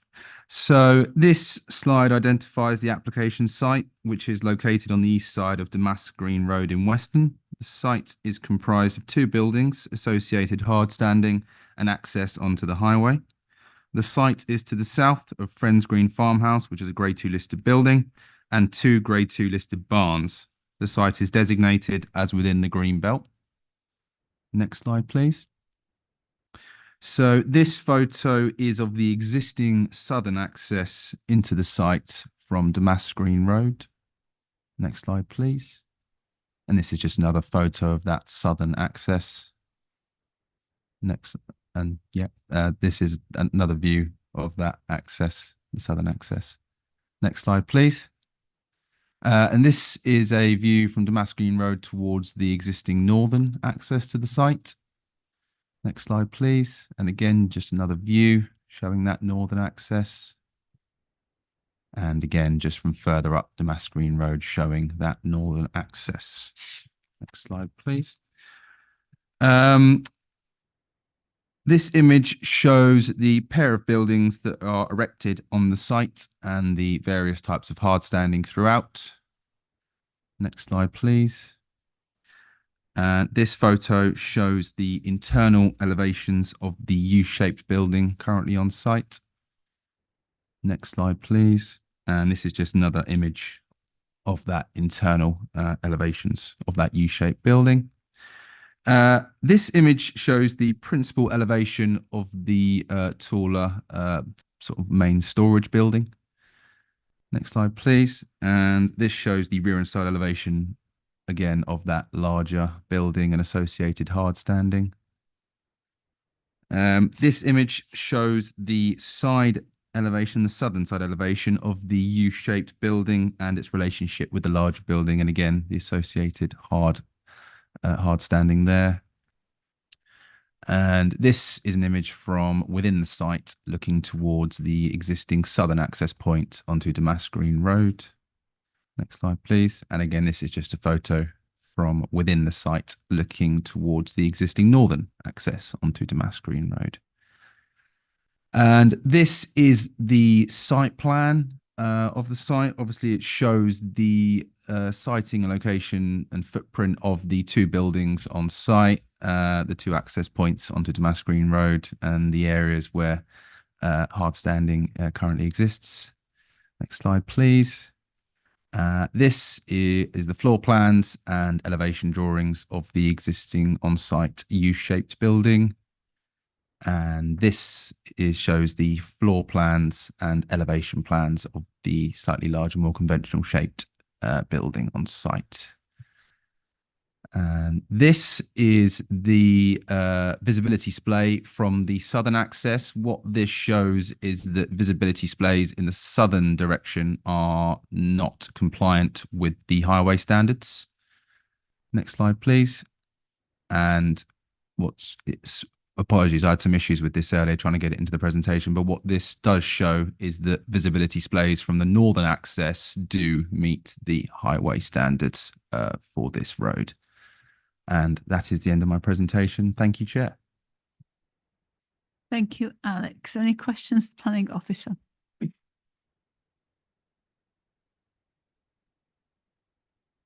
No.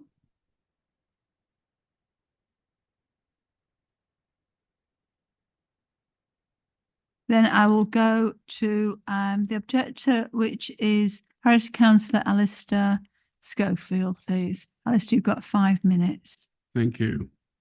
Thank you. Can everybody hear me okay?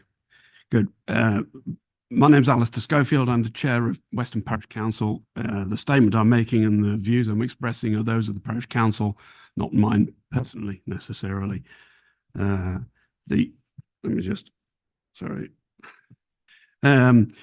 Weston Parish Council objected to the original application for this development on the grounds that it was inappropriate development in the Green Belt and because we suspected that it was a ruse.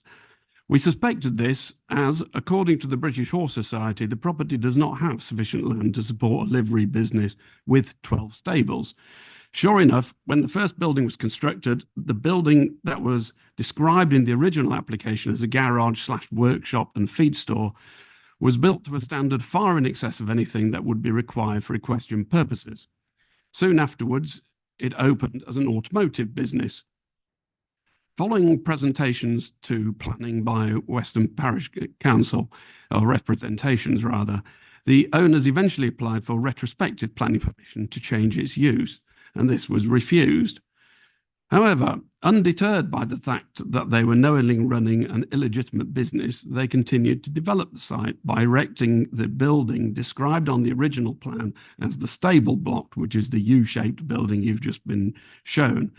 Again, despite the fact that construction of this building only began after their change of use application had been refused, this was built to a specification way in excess of what might be considered necessary for the housing of horses. Since then, the owners have constructed a new access road to the site, which has just been described as the southern access, and have moved a public footpath sign, all without any form of permission or prior approval. This is a huge bone of contention for residents of the parish. As one person said to me, why should we follow the rules when clearly they flout them and North Herts Council continually let them get away with it? However, the buildings are now being used for car sales and maintenance, so there's a case for legitimising it by approving this application. Sorry, so is there a case for legitimising it by approving this application? Your planning officers have previously said no, and have changed their minds now and are now saying yes. But I would argue that their reasoning is flawed, as it appears that they failed to consider the principle of intentional unauthorised development. In 2015, the government, concerned that people were abusing the planning rules, introduced a policy to make intentional unauthorised development a material consideration in the determining of planning. The objective of that policy is to ensure that someone cannot knowingly do something that would normally be denied planning permission and then apply for planning permission retrospectively, relying on principles that may then sway the decision in their favour. In clarifying this principle in 2015, the then Parliamentary Secretary of State for Communities and Local Government said, and I quote, "The government is particularly concerned about harm that is caused by intentional unauthorised development in the Green Belt. And for this reason, we introduced a planning policy to make intentional unauthorised development a material consideration that would be weighed in the determination of planning applications and appeals. The principles relating to this policy are alluded to by your officers in paragraph 4339, but the policy itself is not referenced for your consideration, which I regard to be a serious omission, since it is clearly pertinent in this case. So what is the evidence that this is indeed an unintentional authorised development? Well, there's the suspicions of the parish council, there's the comments that your conservation officer makes at the same point that there's insufficient land available, and the fact that the applicants themselves admit it.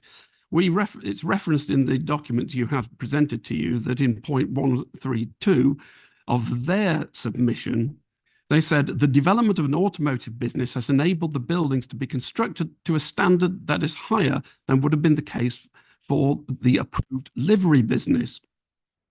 In other words, it is clear that it was never the intention of the applicants to use the site for the requested and approved equestrian purpose. The original application was therefore clearly a ruse to enable buildings to be erected that would otherwise never have achieved consent. If you agree this application, you will therefore have allowed the applicants to get away with precisely the type of activity that the policy was designed to present.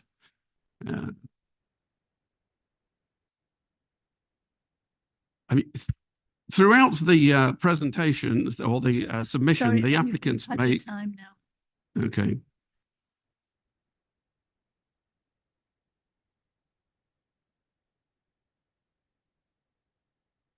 Are there any points of clarification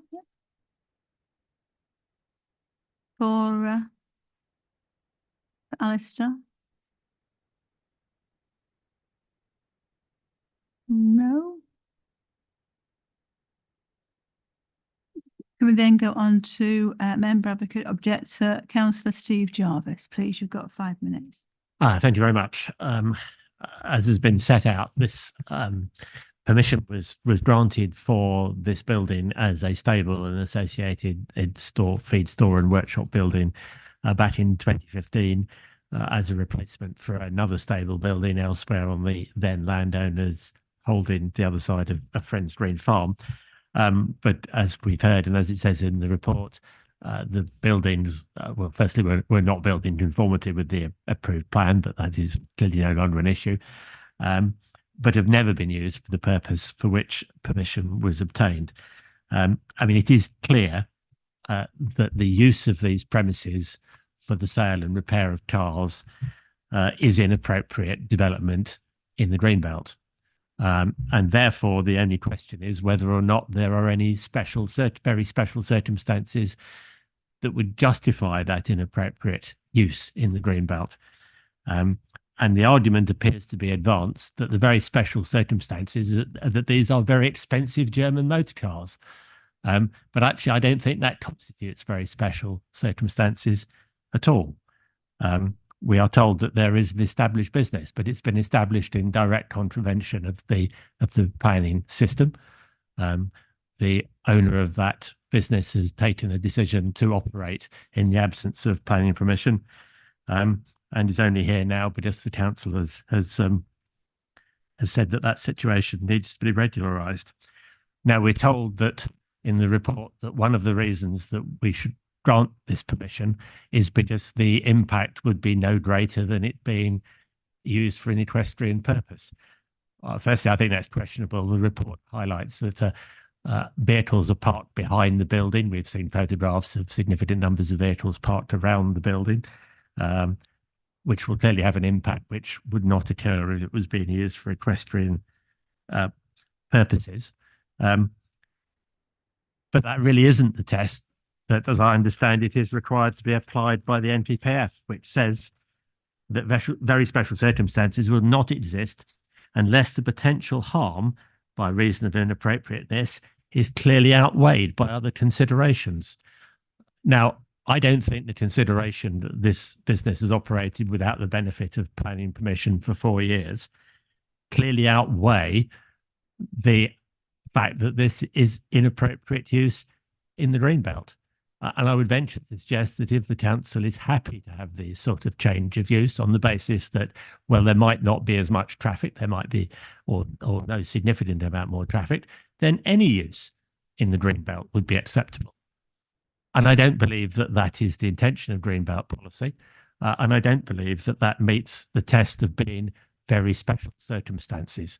So this is inappropriate. There are no special reasons for doing it, and therefore permission should be refused. Thank you, Councillor Jarvis. Do we have any questions, points of clarification for Councillor Jarvis? No. Then can I move on to the applicant? Luke Papworth, you've got 5 minutes. Thank you, Chair.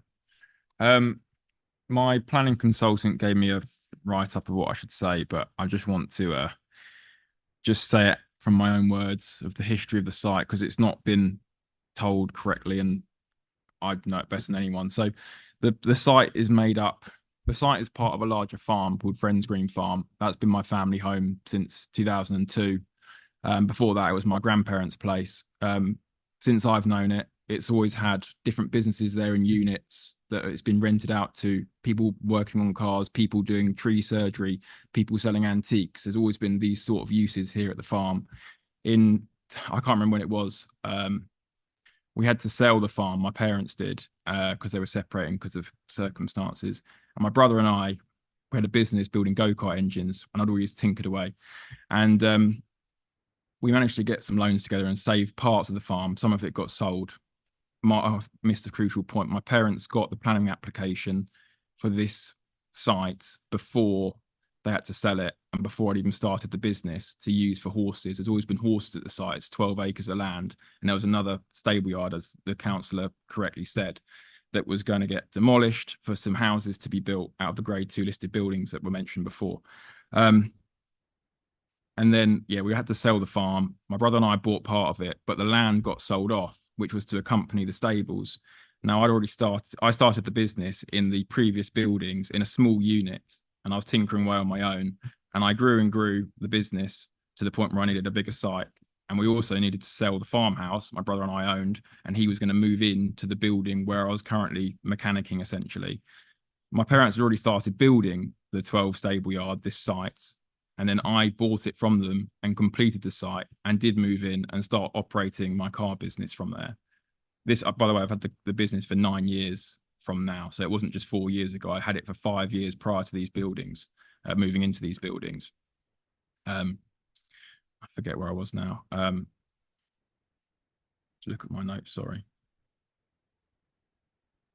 Yeah, so I was badly advised several years ago, I can't remember when, to put in an application to apply to use them for the cars. I was told actually by a friend who was just a surveyor to put some drawings in and apply for permission to use them because I already had the buildings there.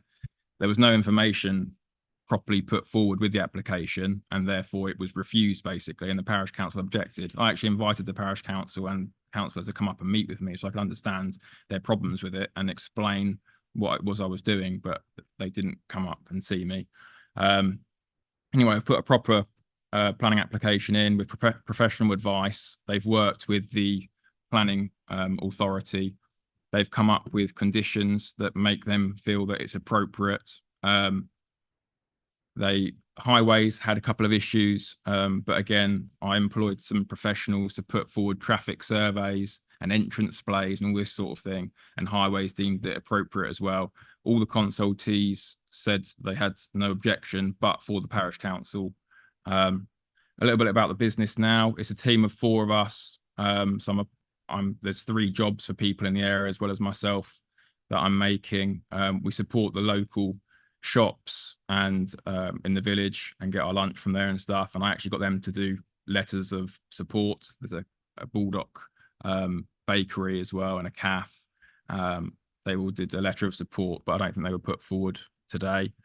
Yeah, we proved that the site would have a less intensive traffic and use. Some of the conditions were for opening times, which they wouldn't be if there was the equestrian facility. So we're not opening bank 1 minute left. We're not opening on Sundays. I think it's 8:30 till 5:30. It was proved that if it was an equestrian facility, they'd be there at all hours from 5 in the morning to 11 at night, coming and going all day to turn their horses out, etc., etc. Porsche specialists around the country, I know this from experience, all tend to run from farm buildings like this, for what it's worth. A mile down the road, there's another farm called Fairclough Hall Farm, where there's a Lotus specialist who runs an exact likewise business to ours. The buildings that are there are as they were meant to be, so the buildings haven't changed because of this. And the case officer and the professionals have deemed that it is appropriate use in the Greenbelt. So I think that's about all. Yeah, thank you for listening to me, and sorry for rambling on. Thank you, Lou. That was perfect timing. With questions of clarification for Lou.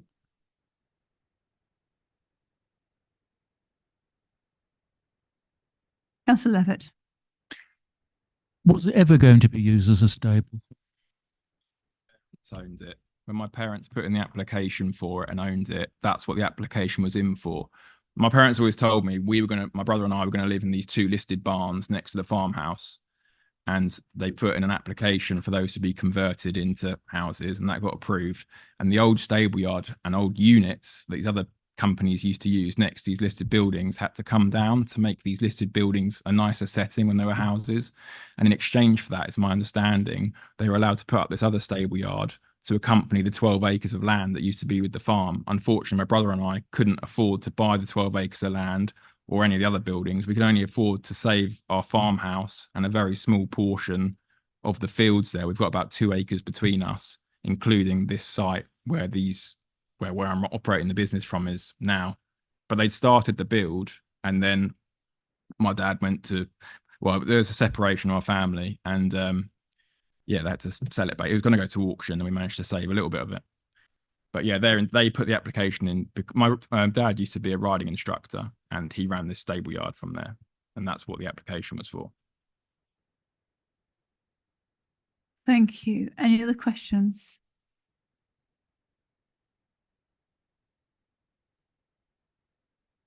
Can I invite the officer to respond to any issues raised, please?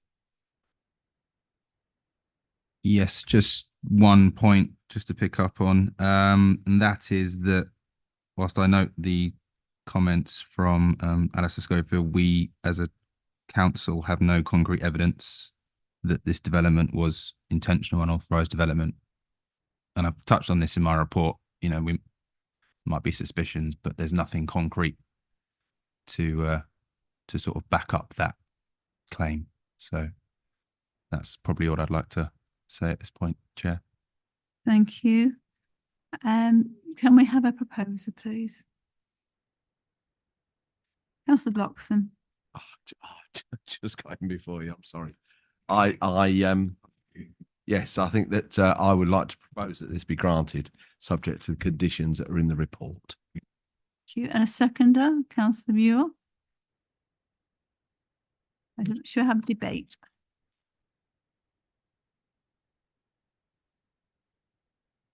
Councillor Levitt.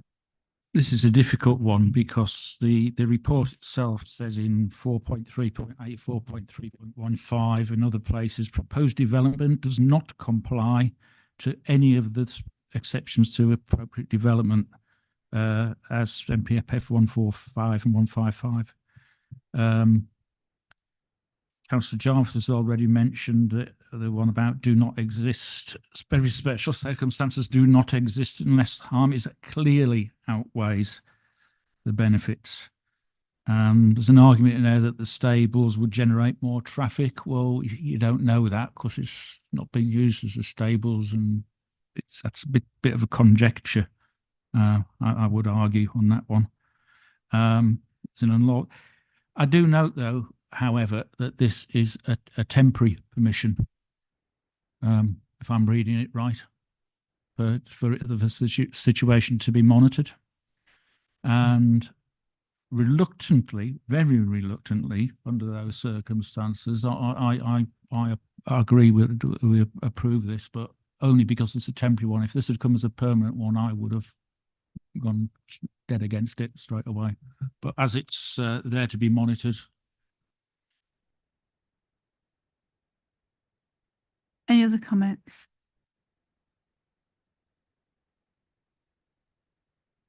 Councillor Mason. Tend to agree with Councillor Levitt. I'm uncomfortable because I don't like the principle that something has happened and then retrospectively we give planning permission that perhaps wouldn't have been given in the first place. That leaves one very uncomfortable. And again, I do worry about precedent, but I'm not sure how much notice we can take of that in this forum. On the other hand, it is there, and I'm struggling to find a good reason to project it. I think the 2-year thing is possibly what weighs heaviest on me, but I'm not comfortable with it. Councillor Mantle. On the assumption that the information we've been given is correct, this would appear to be a case where we're having to find an alternative use for an existing building which has permission, which happens to be in the green belt. Now, it seems to me that that's always a very difficult situation, but on balance, we ought to look as to whether we are creating a viable activity basically in the countryside. And we do need to look at this from the perspective of supporting viable activities in the countryside, supporting life in the countryside, so it doesn't just become a residential dormitory town or dormitory settlements. And on balance, listening to everything we've heard, this would seem to me that it is something which, on balance, is probably less bad than leaving the situation as it was.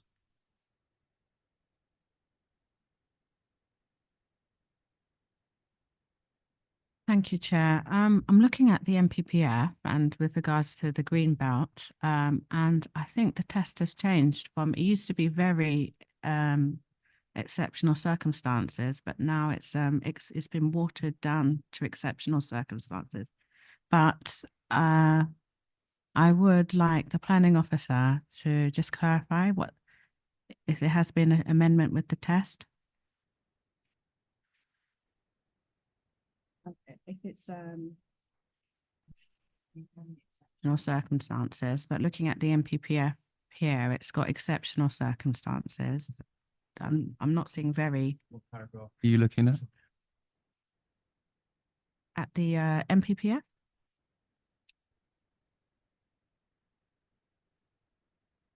I think originally Green Belt policy did refer to very exceptional circumstances, yes, and now there are some exceptions to the policy, to Green Belt policy.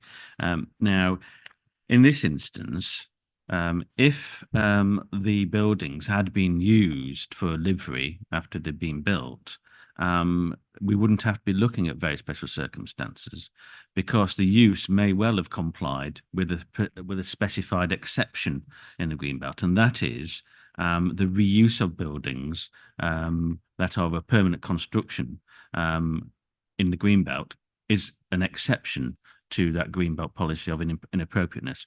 But in this instance, the buildings were never used in the first place, so it can't be reuse because there is no original use. So it doesn't comply with that exception. And so the applicant's planning consultant put forward a case that there are very special circumstances in this case, and we considered those and accepted that there are very special circumstances and recommended approval on that basis. For there to be very special circumstances, the material considerations, of which there are several, must clearly outweigh the harm to the Green Belt. Now, in this case, if we were to refuse planning permission for the use of a niche Porsche garage, as it were, what would be the alternative? Would the buildings just remain vacant, for example, because the buildings are there? And so this is all part and parcel of our consideration of the circumstances. I don't like the fact that potentially there is a suspicion that that was the intent in the first place, to build these buildings as a Porsche garage.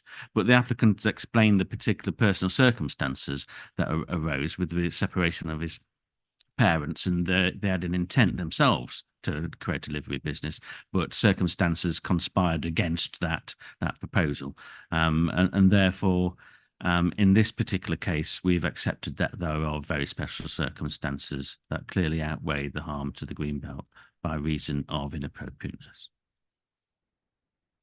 Thank you, Sean. David Levitt. So just coming back on the inappropriateness,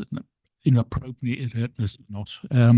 It is a reuse of a building, although the building was never used for its intended purpose. The building was there, so it is a reuse. And I think 155 says certain other forms of development are also not inappropriate in the green belt, provided they preserve its openness and do not conflict with the purpose of including land within it.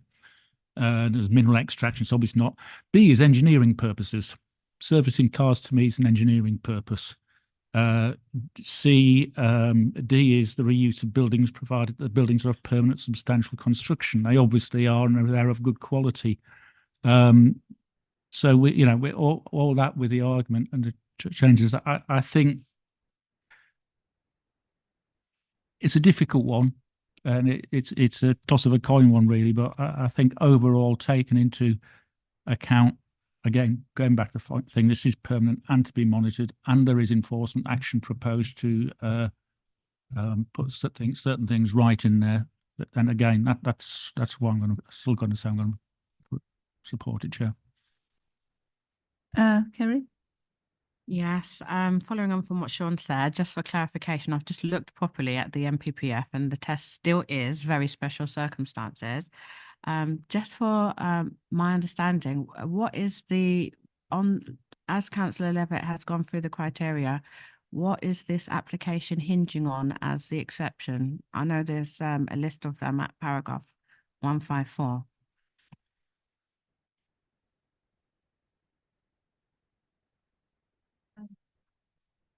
Right. So in my report, I make it clear at section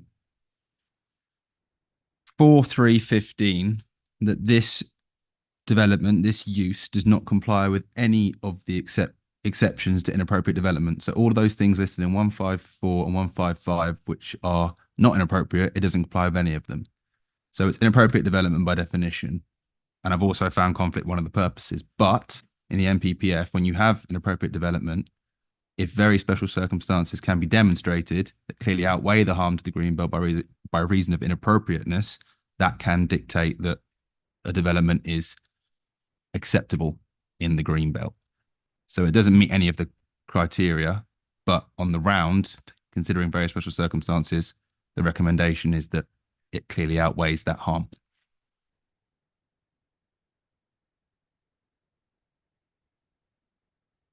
Okay. Are we ready to make a decision? Are we ready for the vote? Remember, this is temporary and to be monitored. Janelle, can we have the vote, please?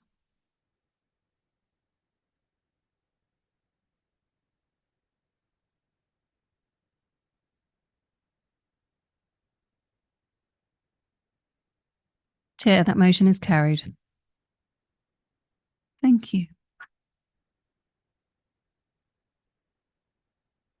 Appeals. Sean. Thank you, Chair. It's getting rather late, isn't it? So, as far as the appeals are concerned, the report sets out those appeals that have been submitted since last time. With regards to appeal decisions, there are two decisions. One of a particular interest to members may well be land west of Tuthill House, Kelshaw Tops, Fairfield. In this case, it was recommended to members that planning permission be granted, but members decided to refuse planning permission, and the appeal has been dismissed. However, if you were to read the inspector's decision, the inspector considers that this site is eminently suitable for a development of 3 dwellings. He just found harm arising from the size of the main dwelling within the scheme of 3 and refused it on that basis alone. So I would anticipate that the applicant will be submitting another application in the future for a scheme, hopefully, that has a much smaller main dwelling. Okay, so that was just that decision, and it's late in the day, and I'll leave it there. Thank you. Thank you. I will close the meeting at 11:16. Oh, Councillor Levitt, it's 11:16. It is a very quick one on appeals. Great Wymondley Solar Farm. If I understand it correctly, the inspector refused permission, but the Secretary of State overrode him. Is that my correction? That's correct, yes. The inspector's recommendation to the Secretary of State was to refuse planning permission. The inspector found that the heritage harm was greater than what we felt and what the applicant felt. The Secretary of State overruled the inspector and decided to grant planning permission because he felt that the heritage harm was lesser and that the benefits were greater. The inspector only gave significant weights to the benefits of the solar farm in terms of renewable energy generation, but the Secretary of State gave a higher substantial weight to the benefits of renewable energy from the solar farm. And so balancing those two factors out, the Secretary of State resolved to grant planning permission. Okay, thank you. Councillor Mason. Are we allowed to know the cost to North Herts Council of that process to reach a decision that we just make sure you sat down? Yes, we obviously appointed a barrister and we appointed a planning consultant to undertake the work. But so, not counting officer time, the cost to the council was £91,600.